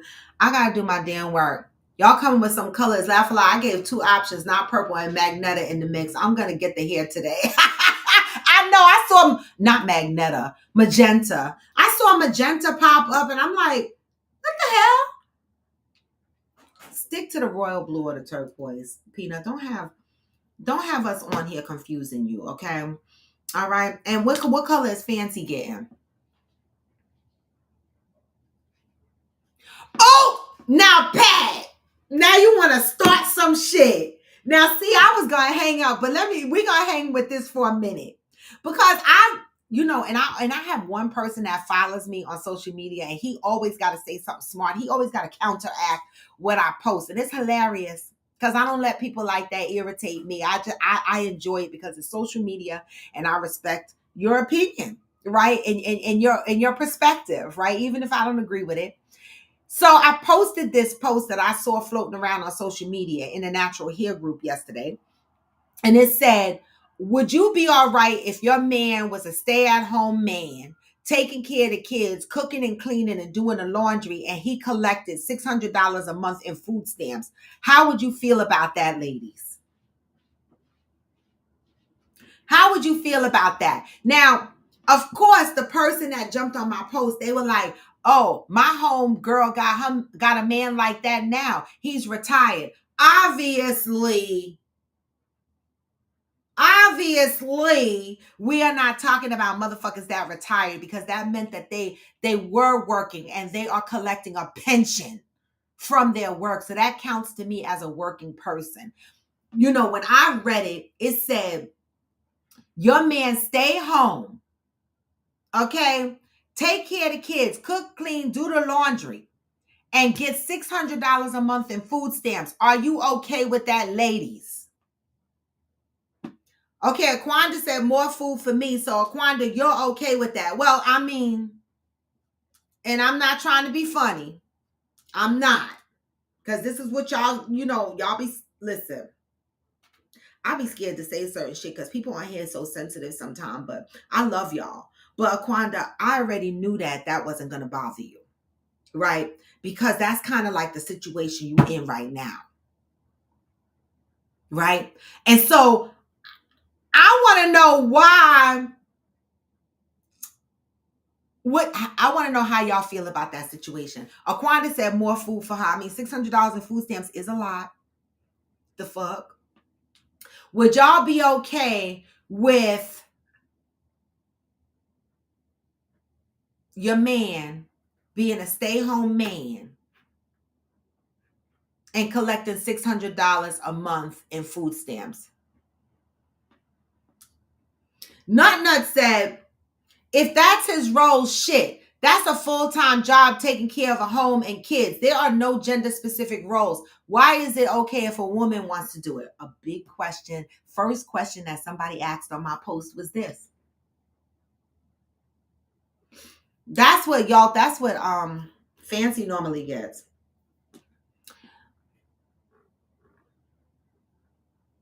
Okay, Nut said no judgment for me. It works for their relationship. Anybody else? How do y'all feel if your man was a stay-home man, cooked, clean, and did all of that and collected $600 in food stamps?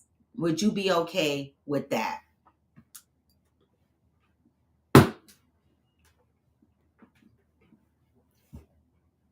Y'all, this is like, no, get out my face. Fuck that bullshit. Is that what this is? Is that what this is? Because I want to know, what the fuck is this? Does this mean fuck out of here? What does this mean, y'all? Get the fuck out of here. Would y'all be okay if your man was a full-time stay-at-home man, cooking, cleaning, doing all the chores, the laundry and everything, taking care of the kids, and he collects $600 in food stamps? Good morning, Angel. Are you okay with that? Peanut said, why should it matter? It's no gender roles. Why, when a woman does it, it's no big deal. Okay, that's the first response, okay, that I read so far. All right. Y'all put these signs up that look like get the fuck out my face, right? Kwanzaa said he don't need to reproduce. I don't know. I'm not sure exactly what you mean by that. Pat said hell to the no, no, no. Black men do not apply for welfare, only a certain kind. That's what you were saying yesterday on the post, right? Val said, I don't know how I feel about it.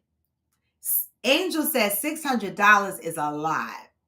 Hey, Dante McCormick.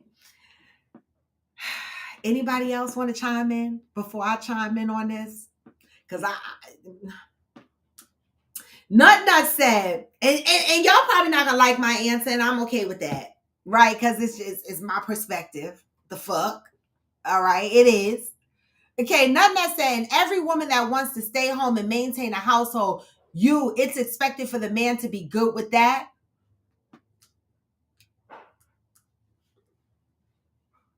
Wait, let me go up. Okay. I get you, Nut. I get you, but I'm gonna come back with something. Where's my book before I fucking forget? I need to write. I gotta write it down.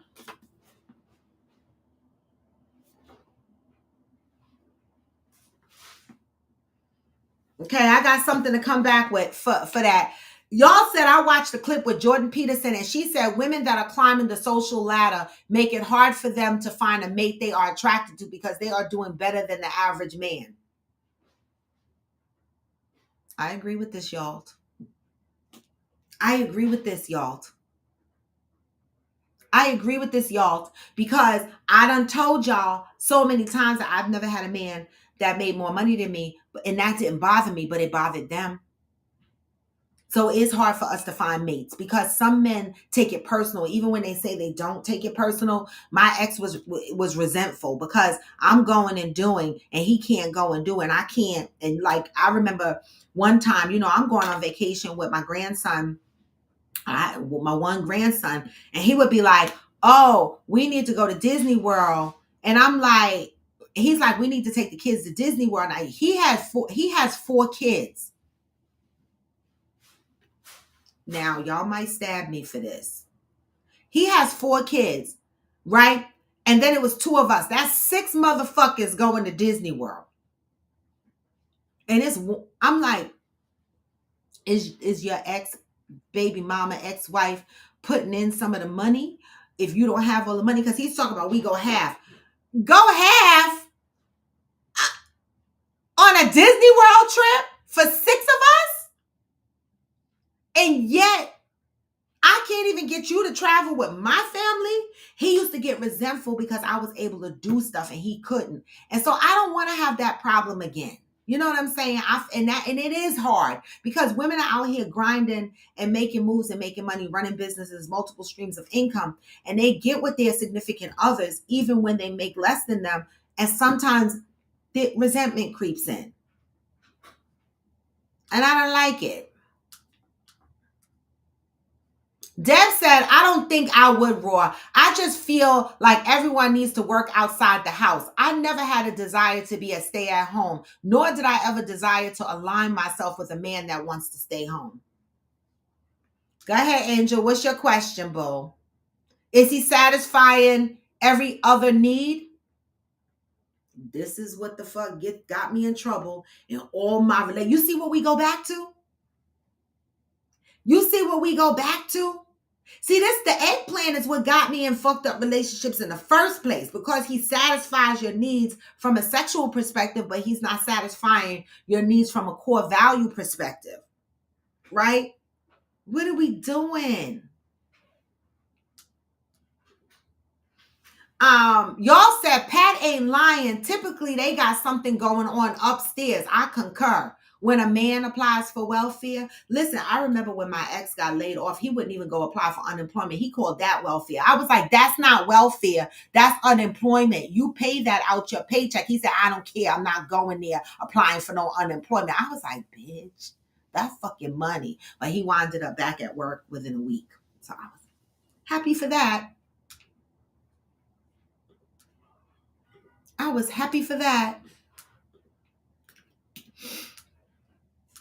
I'm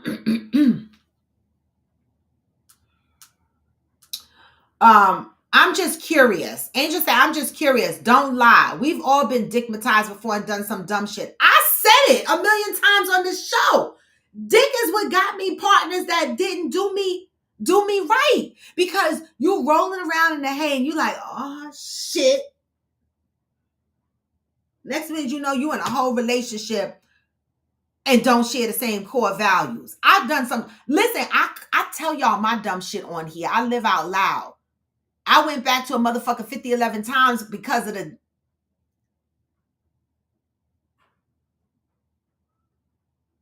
I got a whole chicken charm on my Pandora bracelet. I told y'all this, that my girlfriend bought me and said, bitch, you acting like a chicken, put it on your bracelet.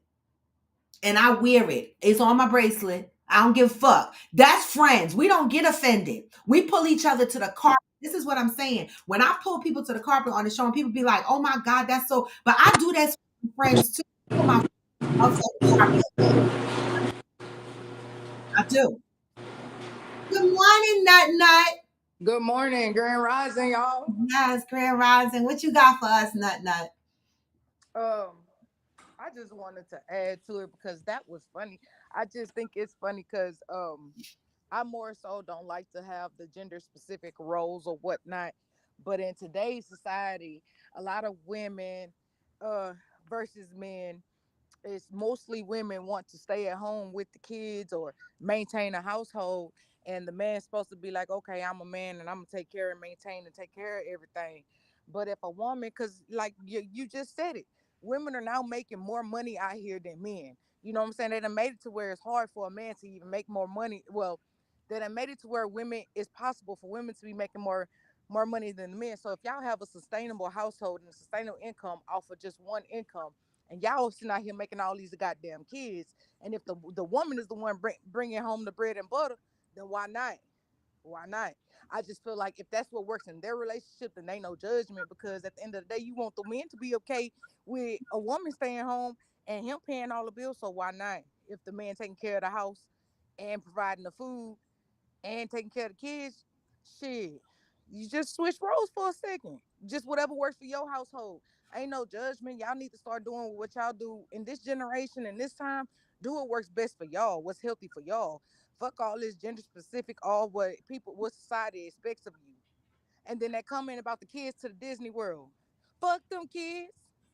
Them ain't my kids. It is not nobody's responsibility but the person who made the kids to finance some kids. Now, Listen, I just felt like I didn't feel like fuck them kids really. I just didn't want to put the money up because I was like, I'm trying to go to Africa and shit. You know what I'm saying? Like, I can't afford to go to Africa, but you asking me to spend $4,000 to go take 4 of your kids to Disney World? no, I ain't saying fuck the kids, but shit, they got a mama and a daddy. Let them finance their That best and for that's their how damn I self. felt. I felt like, can't the mama put in some money on the kids' tickets? Cause I'm like, you don't go on no trips with me and my grandson and be contributing to shit, but you want me to go and no, I ain't never went. Fuck out of here. Yeah, it's Okay, cold. so Nut, I want to respond to what you said because I like what you said, right? But I want to call people to the carpet now. So when we say there are no gender specific roles. You don't really look at gender specific roles, Right. right? And why should it be okay for a woman to stay home and take care of the kids but not the man, especially if the woman is making the money, right? Right. So then, question, why do we have a problem with women proposing to men if we don't care about gender roles? I wouldn't necessarily say I had a problem with. I don't care what man, woman, what do on that. But Well, I see, yeah, wouldn't because I can't. necessarily. 'Cause Hold on, you wait. I different. wouldn't necessarily say that there's a problem with a woman proposing. But my whole thing with that is, women be ready to commit. Now it's a different thing with a man. A man could be with you 20 years and not want to marry you.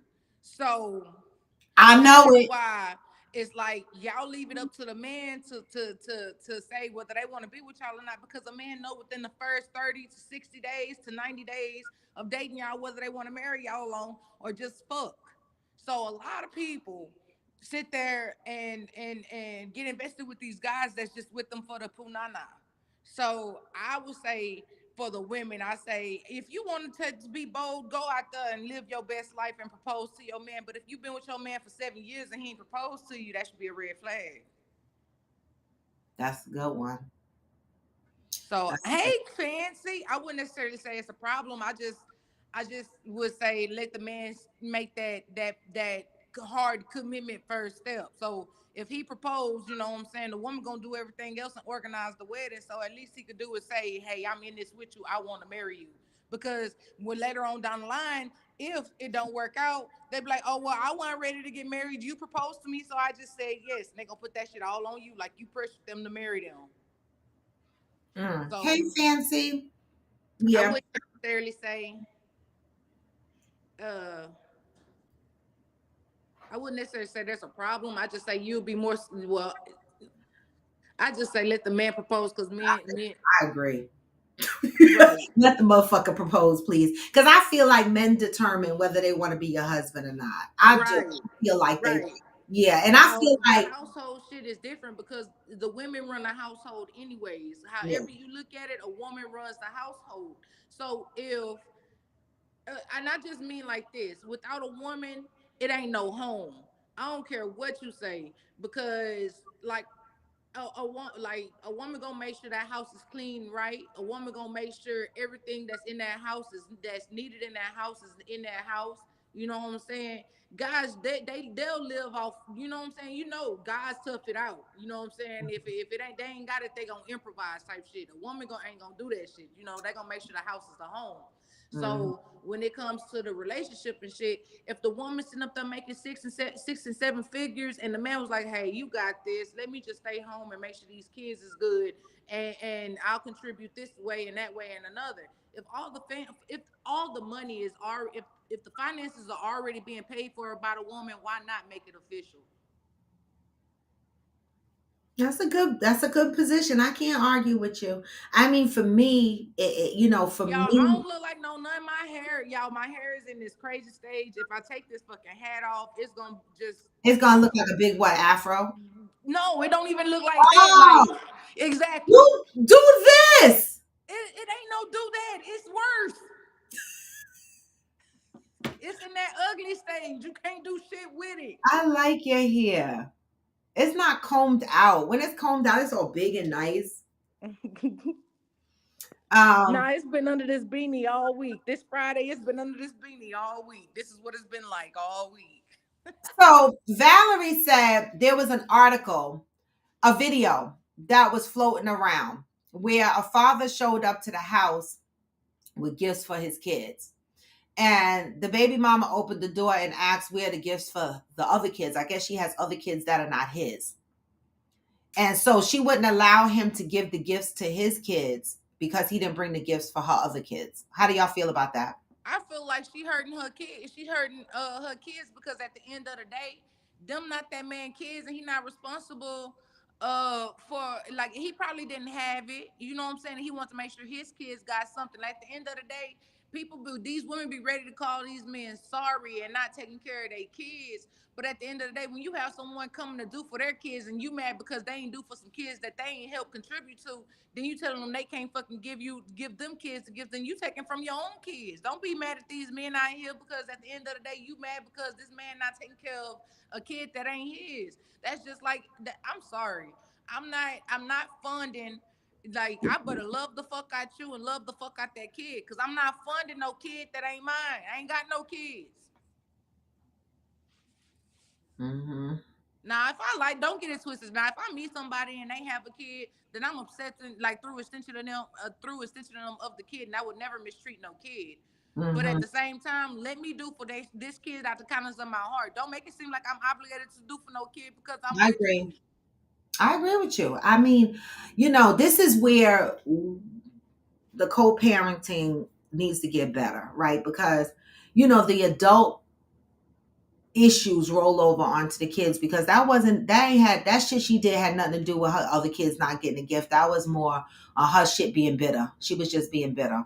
She was being better, so what? Because her other kids didn't get no gifts, then nobody could get some gifts. That's bullshit. What she could have did was just say, "Hey, y'all share," but Mm, tell them they can't get no presents at all because them other kids ain't get no presents. The fuck? yeah. Yes, we do, Deb. I will no longer be stigmatized. I'm gonna say it. You know how when you used to get in trouble when you were young? Well, I'm old.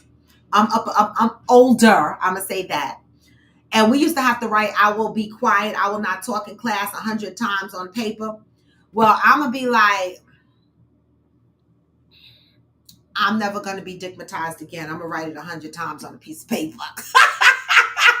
So it never happens to me again. Yes, we grow out of it, because you know what? In my opinion, and based on my personal experience, as I get older, sex has dropped down on my priority list. And when I was younger, I was like, gotta be nice looking, gotta be slanging the thing, right? Those were like at the top of my thing. And then it was like, you gotta be financially secure, but I was immature.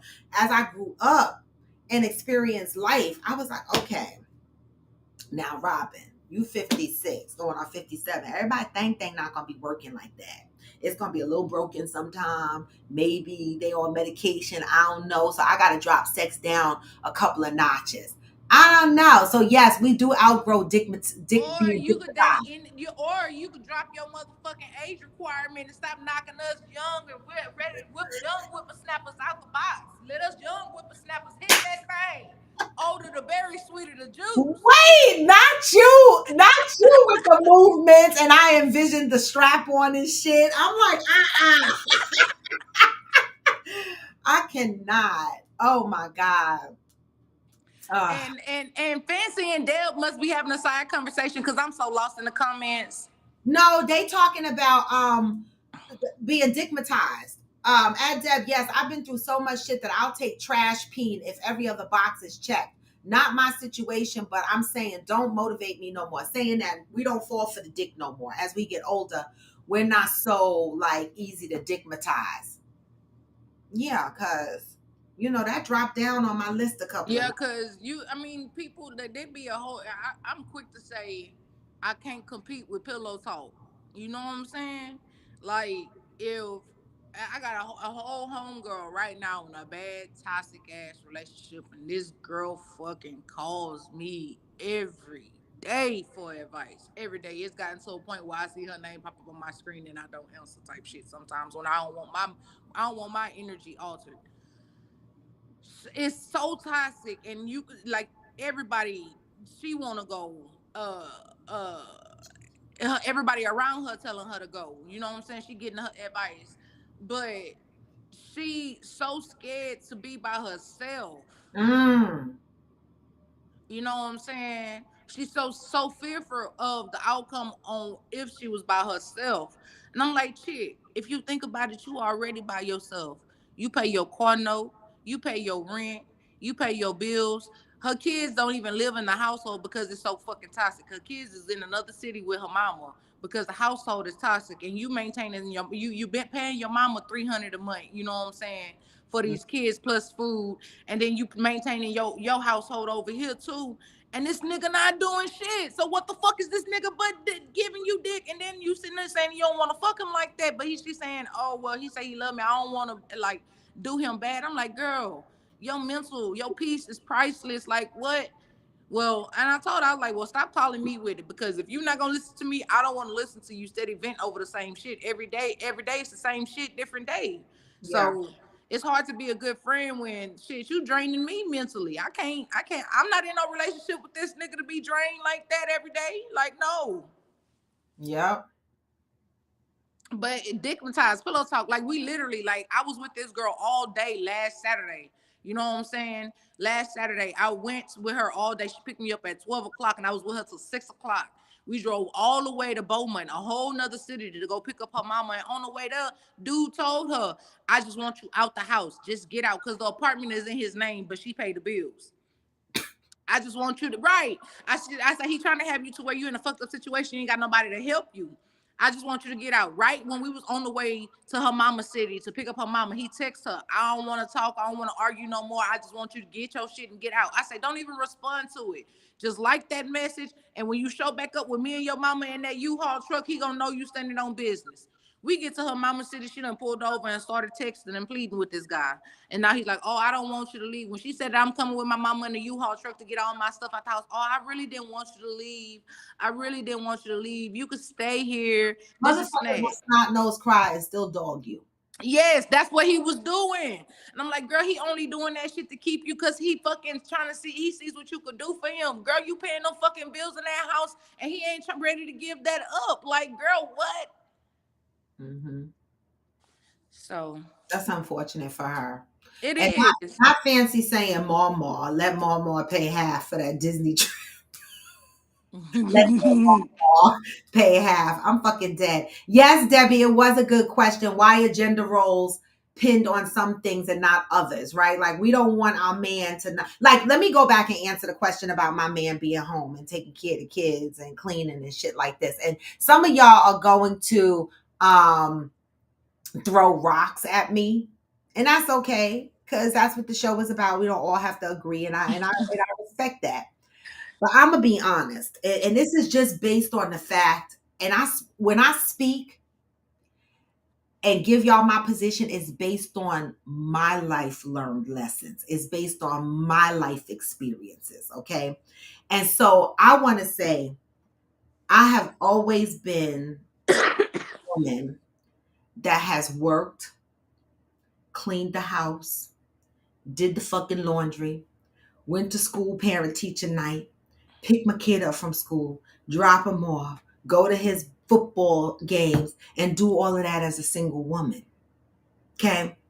And so when the question is asked to me, would I be okay with my man being home taking care of the kids and and this is based on my experience. I've only had one kid. So somebody having 5 or 6 kids, it might be a different answer, right? One kid, right? I feel like if I could do all of that, and I've been doing all of that, why would I be okay with you being home all day doing what I'm already doing and working at the same time and paying the bills at the same time, right? But that's me with one kid. Now, somebody else with 3, 4, 5 kids, when you're talking about paying daycare costs for one kid could cost you, I don't know, $1,500 a month for a kid, right? And if you got 3, 4 kids, some people do the math in their house and they go, okay, it's going to cost us $3,000 a month to put these kids in daycare, right? If I go to work, my salary is just going to pay for daycare. Now, Right. some people turn around and say, that don't make no fucking sense. Like you just working to pay for daycare? That don't make sense. So stay home. Save the daycare money because we're not getting any benefit from it, right? And so some people do decide that one parent should stay home, whether it's the man or the woman, based on, The, the income and how much they have to put based on how many kids. see, I personally don't want my man to stay home. And that's why my ass only had one kid, because I knew that I was not built to have 4, 5, 6, 7, 8 kids. because I need both people to be outside the house working. Like for me, I don't know, like it would irritate me personally because See, I've worked all my life. I don't want my man to be scratching his ass when I come home from work. wait, I let me just add to that, because see, with me and see, I could speak from a different perspective because I have this many. You know what I'm saying? Right, I get I it. have this many, but me, I worked overnight.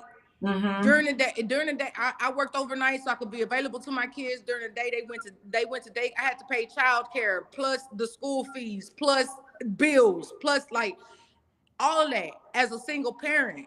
So so if someone came into my household and was like, look, I'll keep the kids for you, whatever, woo woo. I'm already maintaining my household. You know what I'm saying? I'm already doing it by myself. So I don't need no funds for somebody. But if somebody gonna come in and say, hey, I could save you money, I could save you 3,000 a month in childcare because I had this many in daycare. That's what I'm saying. Yeah, that some people do decide based on that. I can Because understand. at the end of the day, and then it's just temporary. Because at the end of the day, once them kids, them little fucking coochie goblins is able to fucking go to school, shit, all they asses could be at the house and you can work during the hours they at But school. okay, so I'm glad that you said that, right? Because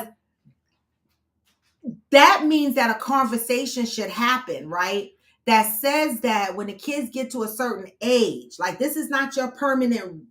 employment, right? When the kids get to like 8, 9, 10, and they going to school and coming home and they can make a peanut butter and jelly sandwich by themselves and shit like Yep. And they that. can watch themselves when they get out of school on the cameras. Yep. Yeah. Yeah. So that needs to be a conversation. So I can see some families doing that on a temporary basis, but I guess the $600 in food stamps is what threw me off because I was like, how do you get $600 in food stamps unless they're not married and he just doesn't work? He never worked, or is he on No, disability or something?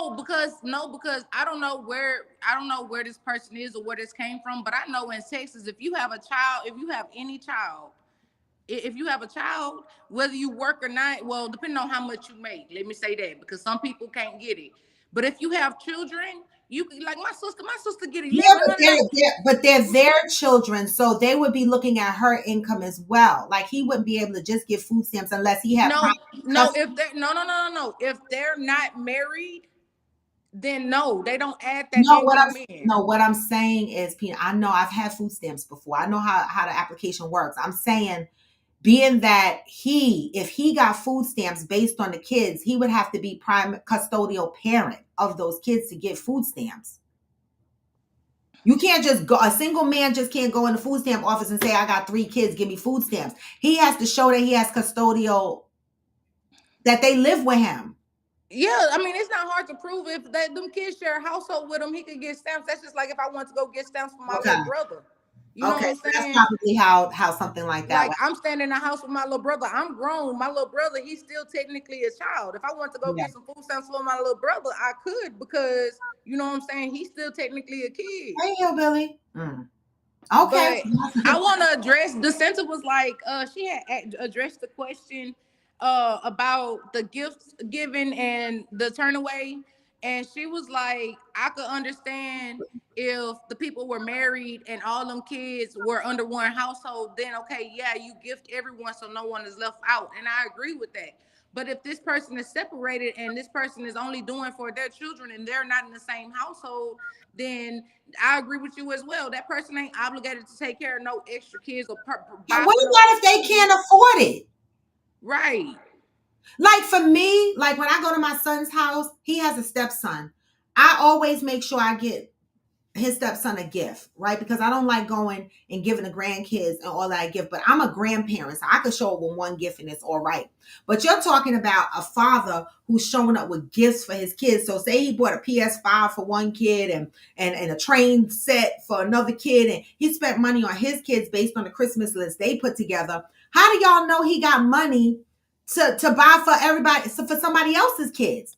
And not only that, my question is, did the other baby daddy buy the gifts for the other kids? Right. So did the other baby daddy come in and buy gifts for all the kids or just his kids? Like you can't sit here and expect nobody to uh sit there and take care of your kids. Bitch, you go buy for kids. Cause my sister, like I say, my sister, she got 5 kids and she is a single mother. And when I say like she fucking made fucking Christmas happen for all of her kids by herself, you know what I'm saying? Like it's doable. Like don't be out here expecting no man to take care of you or your kids. Get out and get it on your own. What they do is just an additive. Y'all women, like y'all need to be more independent. Get up, Smokey. Get up. Fancy said, I pretty much slept all day on Christmas. I was so tired. Oh my God, you probably deserved it, Fancy. You always out the house and working. Well, I did make this point, Deb, because it confuses me how some roles are accepted and some roles are not. I But just it's just the way society is. I just feel like with the way that society is now and with this generation, I just feel like people shouldn't even sit here and try to go on the same gender roles and sit here and play gender roles. People Yeah. should do what's best in their relationship. Let's just build healthy relationships. Fuck all society beliefs. Fuck all society views. Fuck all these gender roles and this and that. Do what is best for you and your relationship. Go ahead, Donta McCormick. I know fat fingers happen and the misspellings happen, so I'm gonna try to read this. We go around the world 100 years or plus. That's it. You better go after what you want. Who traditions are these? Everyone has feelings, and either you can let them pass them by or go get it. How How long you long we got? out here?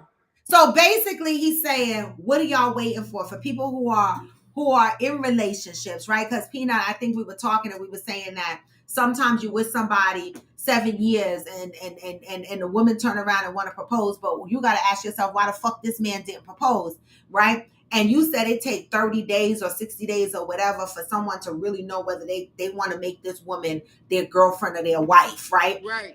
Danta is basically agreeing with you. He's like, first of all, how long do we have? Just go out there and get what you want. Why are we playing so many games? I agree with you, Danta. I agree But with you. right, because at the end of the day, shit, like you don't know what tomorrow may bring. Go for what you want. Yeah. Yep. Yep. Jerry and I probably buy into the gender roles at a 50-50. Okay. Whatever works for you. Juanita said most of the time the woman is the one that knows that she wants to marry that person. Men, a lot of times they're on undecided as whether or not they want to. So they should always be the one to propose. But think about it. If they are undecided, like Peanut said, after being with you at least 6 months plus, if they are still looking at you and they're undecided whether you are wifey material, then you're not.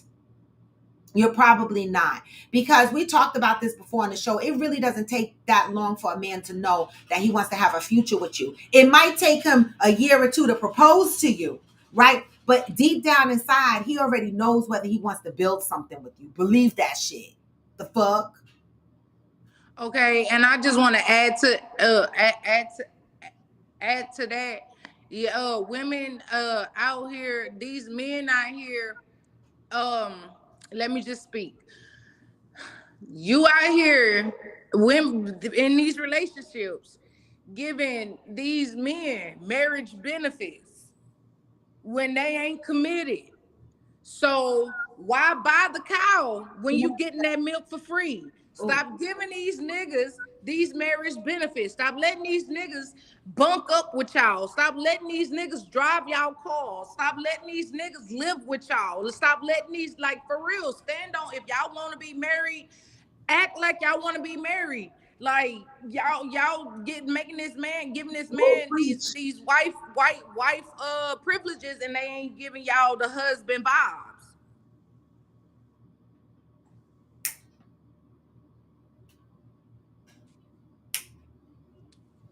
Set boundaries and mean them. Stop going back on your boundaries, because the first time y'all do, guess what? They're gonna be like, well, you put up with it this time. Well, you put up with it that time. You see what I'm saying? This is how we get dickmatized. I said I grew out of this shit. Dick don't get old, it gets better with time. I know that's right. Angel said you ain't wrong at Brian. Y'all don't have a list as to what y'all looking for in a relationship. Get it together, y'all. Get it together. Angel said, oh my God, I got another question. How long Do we comfort friends like that, Peanut? That shit disturbs my energy. That's a good question. Mine too. See, me, I'm genuinely a good I friend. don't. I stopped answering.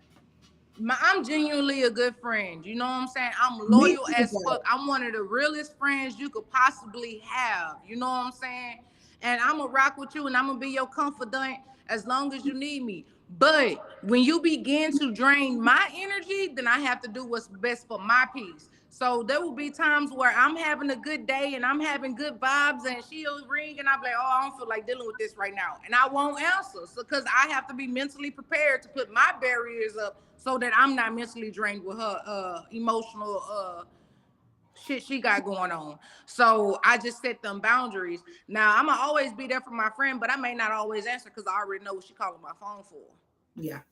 I got friends like that. Like sometimes I don't have, it's not that I don't want to talk to you. Sometimes I really don't have the mental capacity to take in what you're discussing. And I'm just not in the right frame of mind, so I won't take the call. So that was a good question, Angel. Thank you for that. Juanita said, I can see if you live with the person or married to the person and their kids and your kids are together, you get gifts for everyone. So none get left out. I agree with that. If y'all living in the same house, that's different. But if I'm bringing gifts for my child and we're not together like that, I'm not obligated to give you anything. And you're right. In my opinion, I had to be mama and daddy. My baby mama went to prison for 3 years. Wait, what? What y'all be doing in the motorcycle club? Things happen. Well, Things we happen. know nothing. Cause cause I was a single parent for 9 years, god damn it. And then I went to jail for 4. And guess what? You gonna do what the fuck I was doing for 9 years, the rest of the 9. Cause guess what? I done came home and I just want to be on my adult grown shit. I love my kids, but I'm not just go pick them up and have to be maintaining no kids. No, I'll see them when I want to see them. Mm-mm. At least you being honest. Fuck them But copy. No, I'm just playing. you were with them for 9 years, and then you went and did a 4-year bid. Well, not. How come I was all cuddling with you and you were licking me and I didn't know that? Oh, I got you to shut up now. I'm just saying, like, I'm Just just kidding. saying, and then a lot of people, and then women, stop jumping and marrying the first thing coming too, because these niggas be coming sending a representative. They be being one way with you while you dating, and then soon as you say I do, then the motherfuckers show you who they truly is. If you ain't dated a person at least 2 years, because you will never know someone fully. It takes a lifetime to get to know someone. If you ain't dated someone for at least 2 years to really know their ins and out, to know, try and know half-ass through the ins and out, then don't jump into it and get no marriage. You could get engaged all day, but don't jump and marry nobody that you gonna be stuck with the rest of your fucking life or until you to get the divorce, because I don't believe in staying in no fucking marriage and it's unhealthy and toxic. I will divorce a motherfucker in a heartbeat. Um uh don't just jump into anything and you don't really know the person, because all glitter ain't gold, or however that fucking saying goes. Just because the dick good or you could eat the box good don't necessarily mean you got other qualities as a husband that this person is looking for. Hmm. Girl, talk about it. Talk about it. And a lot of people sit there and say like and stop believing what the fuck people saying out they fucking mouth, because a pair of lips can say anything. It's all about the actions. Read into people's actions, because at the end of the day, like, a pair of lips will say anything, and sometimes you can't even believe them actions that they showing too, because like I said, people send representatives, y'all.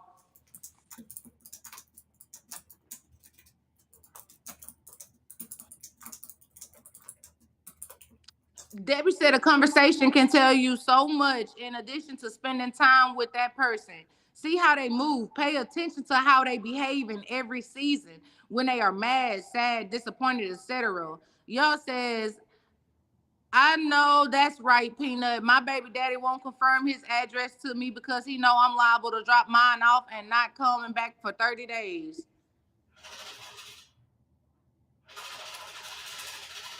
Aquanda say he can't eat the box because he can't get past the tape. Aquanda, yo man, Aquanda, we not gonna do that. We not gonna do that because you let people past your tape. No, we're not talking about sex majority, mostly sex, Nakia. I was just saying, as far as y'all giving these, as far as women giving men these marriage privileges. A man staying at your house 3 weeks out the month, that nigga need to be paying rent there, bills there. The fuck? Exactly. I'm sorry, y'all. I started focusing on work because I'm being pinged. Provide dates for MIP line items derived from pillar deliverables. Robin, slide 2. Provide DASD updates for that slide 4. Oh. Patricia said you don't know anyone until you live with them, and I guess I'll never know no one because can't nobody live with me, and I don't want to live with nobody. You mean other than the people you live with right now? Other than the people I live with right now, because, well, other than Kay and Deb. Let me be specific. Other than Kay and Deb. Wow, Smokey, that's a lot. But you know, Daddy's got to be prepared to step into. So that was commendable on your part. And Right. and what is this hillbilly you talking about? $125 a week? Ain't no such thing here for no daycare. Babysitters in your don't even babysit for that in your house no more. Um, Hillbilly said everyone thinks because you get married the game is over. You still playing just a different game now. If you don't change your strategy, you still lose. Right, Ghost. You had to prove you had custody of Chase. Here, they make you prove that shit. They make you bring court documents or all kind of shit. They don't be trying to give these guys shit here. Not in New Jersey. In New York, it's easy to get benefits. I'm that friend too, Juanita. Juanita said I'm the friend that will tell you. I told you. So because if you come to me bitching about the same situation every time, then you enjoy being where you are or the situation you in. That's exactly what I said. Wait, Smokey said, what about women, Peanut? Did you answer that? What? I ain't see Smokey come in. I'm looking. I don't see And Smokey Ghost come was in. like, women shouldn't get marriage privileges either. But Women ain't out here like that though. wait, I but mean, I'm there trying are to figure out. some. Time out. Let me rephrase that. See, with the women, with women, Smokey, I feel like women out here in these men's pockets. So if you that man that's sitting up here breaking bread with this woman and she ain't your wife or she ain't your potential wife, then that's your decision. Because most of the time, women just in men's pockets. Women ain't out here trying to shack up with no man. Women ain't out here. I mean, they'll give up the pussy, but that ain't their main thing. They want money from these men. So if men stop breaking bread, then guess what? They ain't getting them privileges no more. And y'all men, y'all sitting up here tricking to these hoes y'all fucking with on the side, but y'all household ain't stable. Y'all ain't paying bills in y'all household, but y'all sitting here taking bitches out to eat and paying for hotels and shit, and you ain't paying rent in your household or paying the light bill at your household or buying your kids diapers and shit. Like, no, that's ass backwards. And I'm speaking from experience because I done dealt with a nigga before and I'm sitting here doing all this shit. And this nigga sitting here taking money he making in the streets and tricking it to the bitch that his sideline hoe. Meanwhile, I'm scraping to buy diapers and pay rent at my apartment for my daughter. So, no, men want to sit So it here and goes both ways, it basically. goes both ways, yeah. Women, for the most part, just in your pockets. They ain't all on that extra shit. Men sit here and want to, just like we had a couple of weeks ago. If I go on a date with you and take you out to eat, then you got to cut off everybody you sleeping with. Men want them kind of privileges and they ain't putting no ring on it.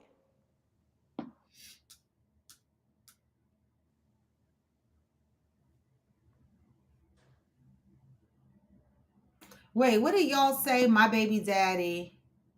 I know that's right, Peanut. My baby daddy won't confirm his address to me because he know I'm liable to drop mine off and not come back for 30 days. It's a lot. It's bashing going around all the way versus a woman and a man. It's male bashing and women bashing going on in society. But I'm not gonna sit here and say, oh, I don't man bash or female bash. I say bitches ain't shit and niggas ain't shit either. I feel the same. I say this dating pool got PP and doodle in it. But I ain't gonna sit here and say that I ain't bashing and ghost you a lot because you stay bashing motherfuckers. And Nakia said, there are equally men who step up to the plate every day and get shitted on daily. Women will cry a river in court and boom. And I've seen it. And so will men. Well, that's what we're saying. So it's both. We're not saying just men. Yeah, it's We're not saying gender both. specific. This whole conversation is not gender specific. We as a whole, both women and men need to do better. It's not gender specific. Yeah. But you know, the men, anytime they hear the word men, they think we only talk about them. They don't hear the rest of the words that's coming out of our mouths. You know, because we're clearly saying men and women. Um, Dev said, Ghost, where you been? You yourself bash women. You don't think looking down on a woman because of body count ain't bashing when men have had equal, if not more, partners in their lifetime? Mm. Look like somebody being pulled to the carpet. Look like some carpet pulling going on. Cause Debbie said, Ghost, where you been? And Nakia said, a woman who stays in a man's pocket is dusty. Very. Because don't ask for shit that you can't do for yourself. Right, but that's what they do, and so that's what got these men out here coin crunching and all that like that. They being shady. Oh, you just with me for my money, or you just want to fuck with me for my money because everybody in these niggas pockets and shit. But at the end of the day, if you really with somebody and you see potential in them, you supposed to invest. You said she a hoe, Ghost. Right. You You said she a said she a hoe. hoe. You said a You woman said with a she high a body hoe. count is a hoe. That's what you And said. you could never fuck with somebody with a high body count. That is Because what they you a said. hoe. You didn't just leave it at, I don't want to mess with somebody with a lot of body count because that's my preference. You didn't say that. You said because they a Mm-mm. hoe. Because she a And hoe. I'm not fit to commit to no hoes. She a hoe. And you say you don't want to walk around the neighborhood and other motherfuckers been in your And everybody, the whole neighborhood done been in your bitch. You said it. You said it. But shit, the whole squad, cheerleader squad, band team, everybody done had your dick. I was complaining. I was that complaining friend, and my girl said something so hurtful. I stopped confiding in her altogether. I'm sure she loves that too. Oh well, I ain't gonna say Ooh. nothing hurtful to her. I'm gonna just tell her to call me back. Y'all, that happened to me. I swear for God. This one of my friends, we have not been friends close like that. We barely even speak. And it's not a negative thing, but our friendship changed real quick because she was having her and her husband live in the same house. This is one of those situations where I'm living in the same house with my husband, but we're not together kind of shits. And so she was seeing some other guy. Now I don't get in people business. She's seeing some other guy. She claimed her husband knew that she was dating somebody or whatever.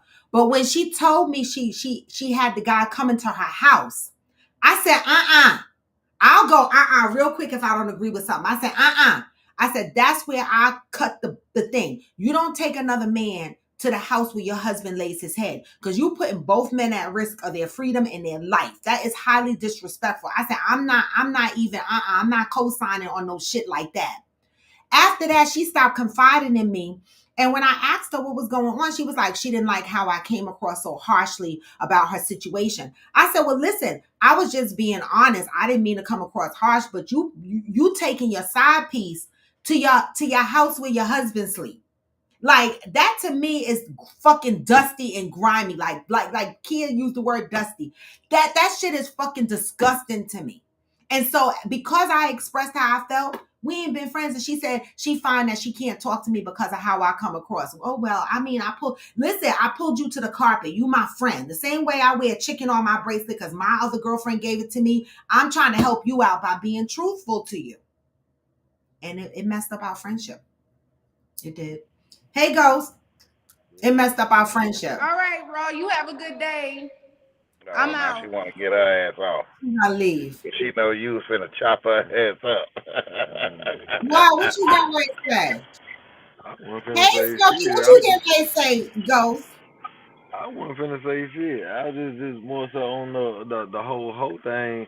I mean, shit. The rest of the world call you that shit too. I mean, that's the label. Like we all know, at the end of the day, regardless if whether you like it or not, at the end of the day, that's what society has labeled you because of that body count.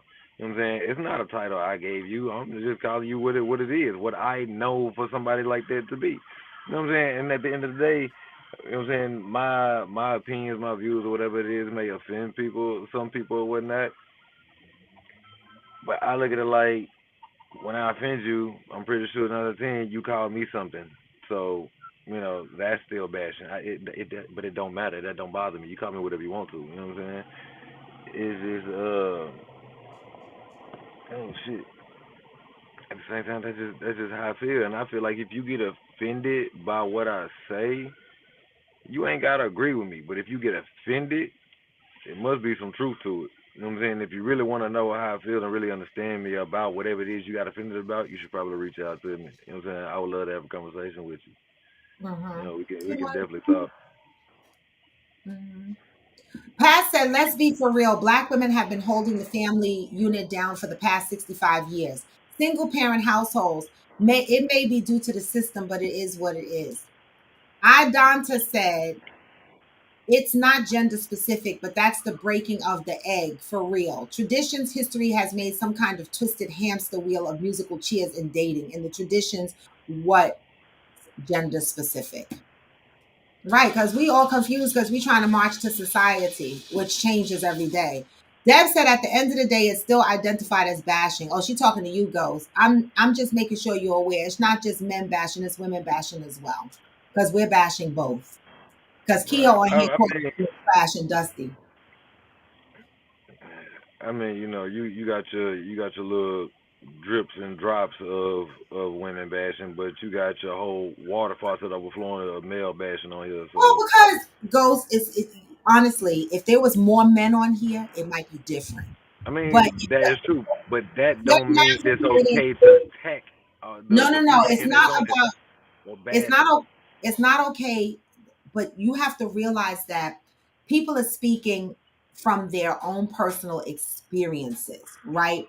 And if you have a bunch of people on here that have had bad experiences, that's what you're going to hear, right? But if you have a bunch of people on here that have great experiences, like Kia just said on here, there are plenty of men who show up every day in their families for their families, but they get shitted on. We said that. That was a comment on here. We know that there's men out there that show up for their Get families and bitches. they get shitted on. We just talked about a man that showed up with Christmas gifts for his kids and the baby mama acted like a whole fool. We talked about that too. So we you know, putting accountability on these women as well. I'm not saying that it ain't happening. Like I said, there's drips and drops of that going on, but majority of everything that come out is about So me what you and want what to do about it? You want to jump on the camera and complain about it? Change the no, I'm dynamics just of the saying. conversation. Well, I'ma always stick up and say my piece. You know what I'm saying? I'ma always do that.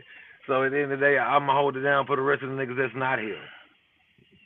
Straight up, I was like, because I don't know if you noticed. Yeah, my approach may be a little fucked up sometimes, to a lot of people or whatever the case may be. But if you notice, majority of the men in the comments be agreeing. You know what I'm saying? I'm just saying what niggas think. I'm not saying that we react to it in that way, but this is what be on our mind. You know what I'm saying? That don't mean that we gonna handle you in that particular way, but this is what we be thinking. I just say what we think. I ain't say what I actually do. You know what I'm saying? I think a lot of shit, but at the same time, I don't care myself like that. Like I don't move like that. You know what I'm saying? I just feel that way. You know what Yeah. I'm saying? But I'ma Mhm. still treat you. You know what I'm saying? I'ma still treat you right though. I'm treat you accordingly. Mhm. Uh, Mhm. Yeah.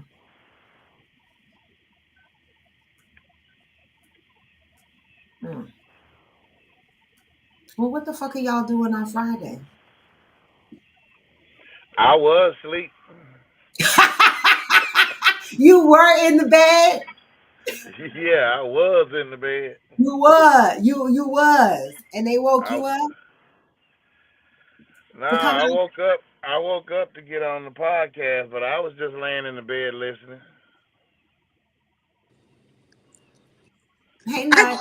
Hey, I But just had to yeah, come back up and say lies, all fucking lies, lies and more lies, and I'ma stand on it because no lies, because ain't no, oh, I only say shit, but I don't treat you that way. Yes, the fuck you do, and you fucking act accordingly, and you carry yourself just your thoughts, your actions, your words are carried just like your thought processes. How you move, how you treat people is a reflection of your views.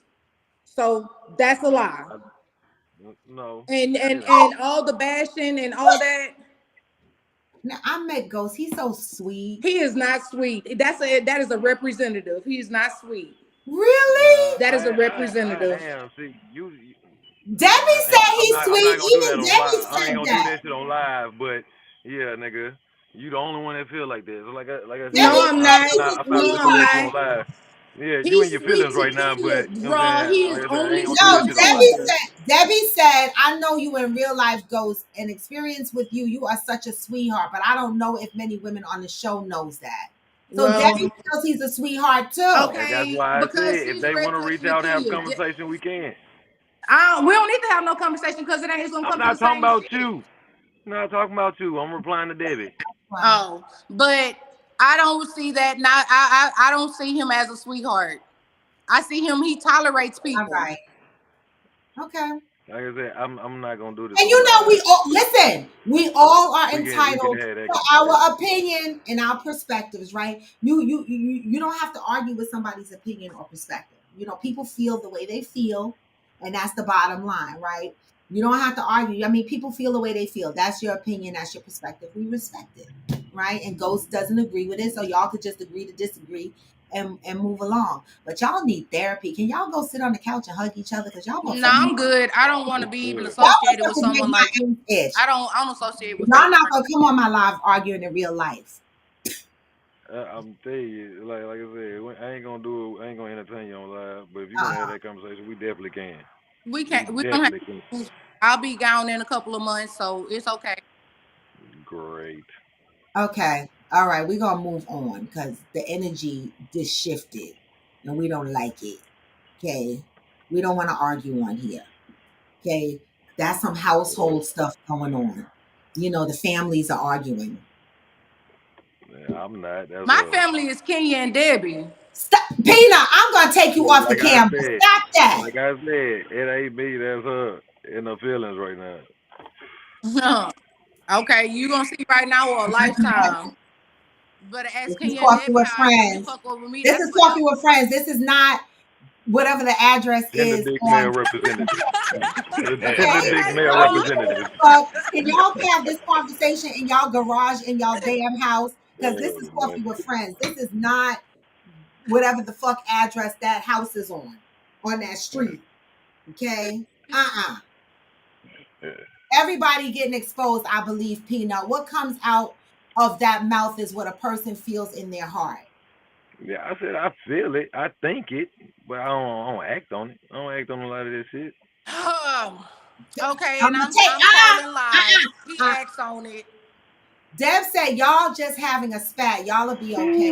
That's Oh, what I I Lord. said. know I'm gonna be okay. I have peace, Debbie, and y'all will be okay. We ain't shit though. We ain't blood related. The Oh my fuck? God. Nut. I'm gonna take y'all off my camera. Why Yeah, is nut. y'all? I'm not saying shit. I don't want Yeah, because we was having a good uh, uh, uh, conversation. I'm gonna I take said we you. was having a good conversation, All Ro. right. No arguing on my shit. Y'all are traumatizing me. I'm gonna need whiskey too damn early in the morning. I got a lot of fucking work to do. Right? Let me Right? let me I go need get to my smoke a Man, my blunt now. medication. See, I done fucked my nerves up. then you put a little Baileys in Exactly, my coffee. Smokey. Then you put a little Baileys in my coffee. Yeah, I done Thank fucked you. my nerves up, and We need to I go don't even hug her. smoke in the morning. The link up the raw. I mean, Aquanda. No, no. I'm trying to go. Oh Y'all no, ain't gonna I try no have new peace, shit. Nakia. I just not gonna entertain no bullshit. I have peace. I'm just not gonna sit here and stand on no lies. Like let no lies be told. I'm gonna just stand and speak on it. Please, Debbie, go over Lord. there and get her. Come Seriously. get me. What am I doing, Deb? Hold on. Be Why am I being quiet. extra fancy? Somebody come fucking to my aid because they be talking about I better chill like I'm speaking live. Cause you are. Chop chop.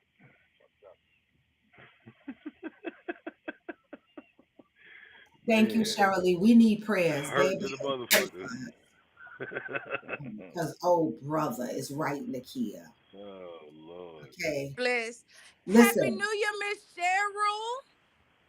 you good now, Nut? Bullet, Thank you, Miss Cheryl. Shit. bullet. You wanna go outside? Come on. All right, listen. Y'all need some love. When I come down there in March, this shit better not be going on because I'm just gonna bring a belt. and start whipping motherfuckers. Okay, because it don't make no damn sense. Hey, that's Keenan's problem, not mine. He ain't got to deal with that, not me. Fancy got to deal with that, not me. You know, right, That's Nakia, you have anxiety. We're not even in it. And I'm like, oh my God, like I'll have to start swinging the belt on the buckle Man. side on these motherfuckers. Shit, wow. Yeah, on the buckle side. Yes, indeed. Don't threaten me Yes, with no indeed. good time, Raw. I've been beat all my life, Harpo. Listen, we know you rough. You yanked my whole brains out my head. We know you rough. But anyway, y'all. Oh, my shit froze. So now that Smokey is up, what y'all doing? You just gonna go over there and you just woke him up? Yeah, Smokey's finna go roll up one because Peanut got my nerves fucked up. Oh, well, you can blame Peanut all you want to and take up for your ratchet ass homeboy all you want to. I'm just speaking facts and calling it how I see. Oh God. I ain't say nothing about that. I just say y'all got my nerves worked up this morning. Exactly. Didn't nobody say that? She taking every opportunity to throw shots. Peanut, stop it. Like, Didn't nobody everything. you taking Stop every taking opportunity shit to throw personal, shots. Peanut.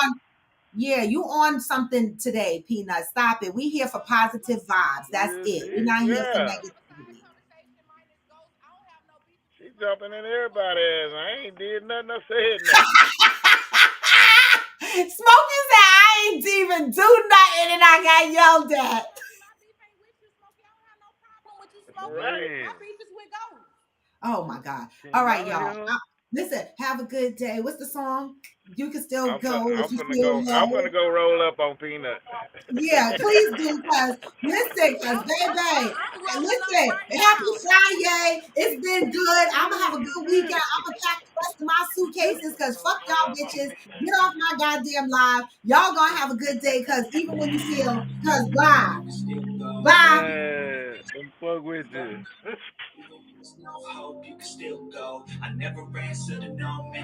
Hey, this is Coffee with Friends, and I'm Raw to D-Bone. Woo, y'all, I had to kick these motherfuckers off my live, because, woo, what a Friday it is. But get this message on the way out. Woo, peace and love. Hustle hard. Hey, I've been making moves. What? I've been doing shit my way or the highway.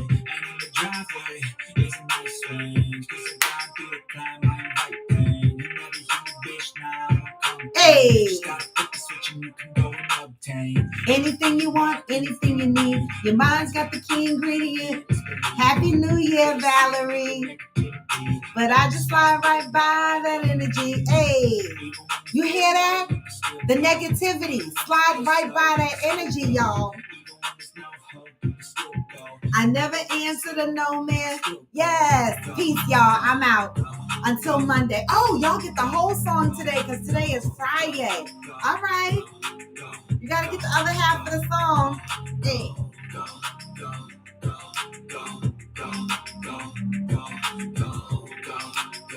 Hey, what?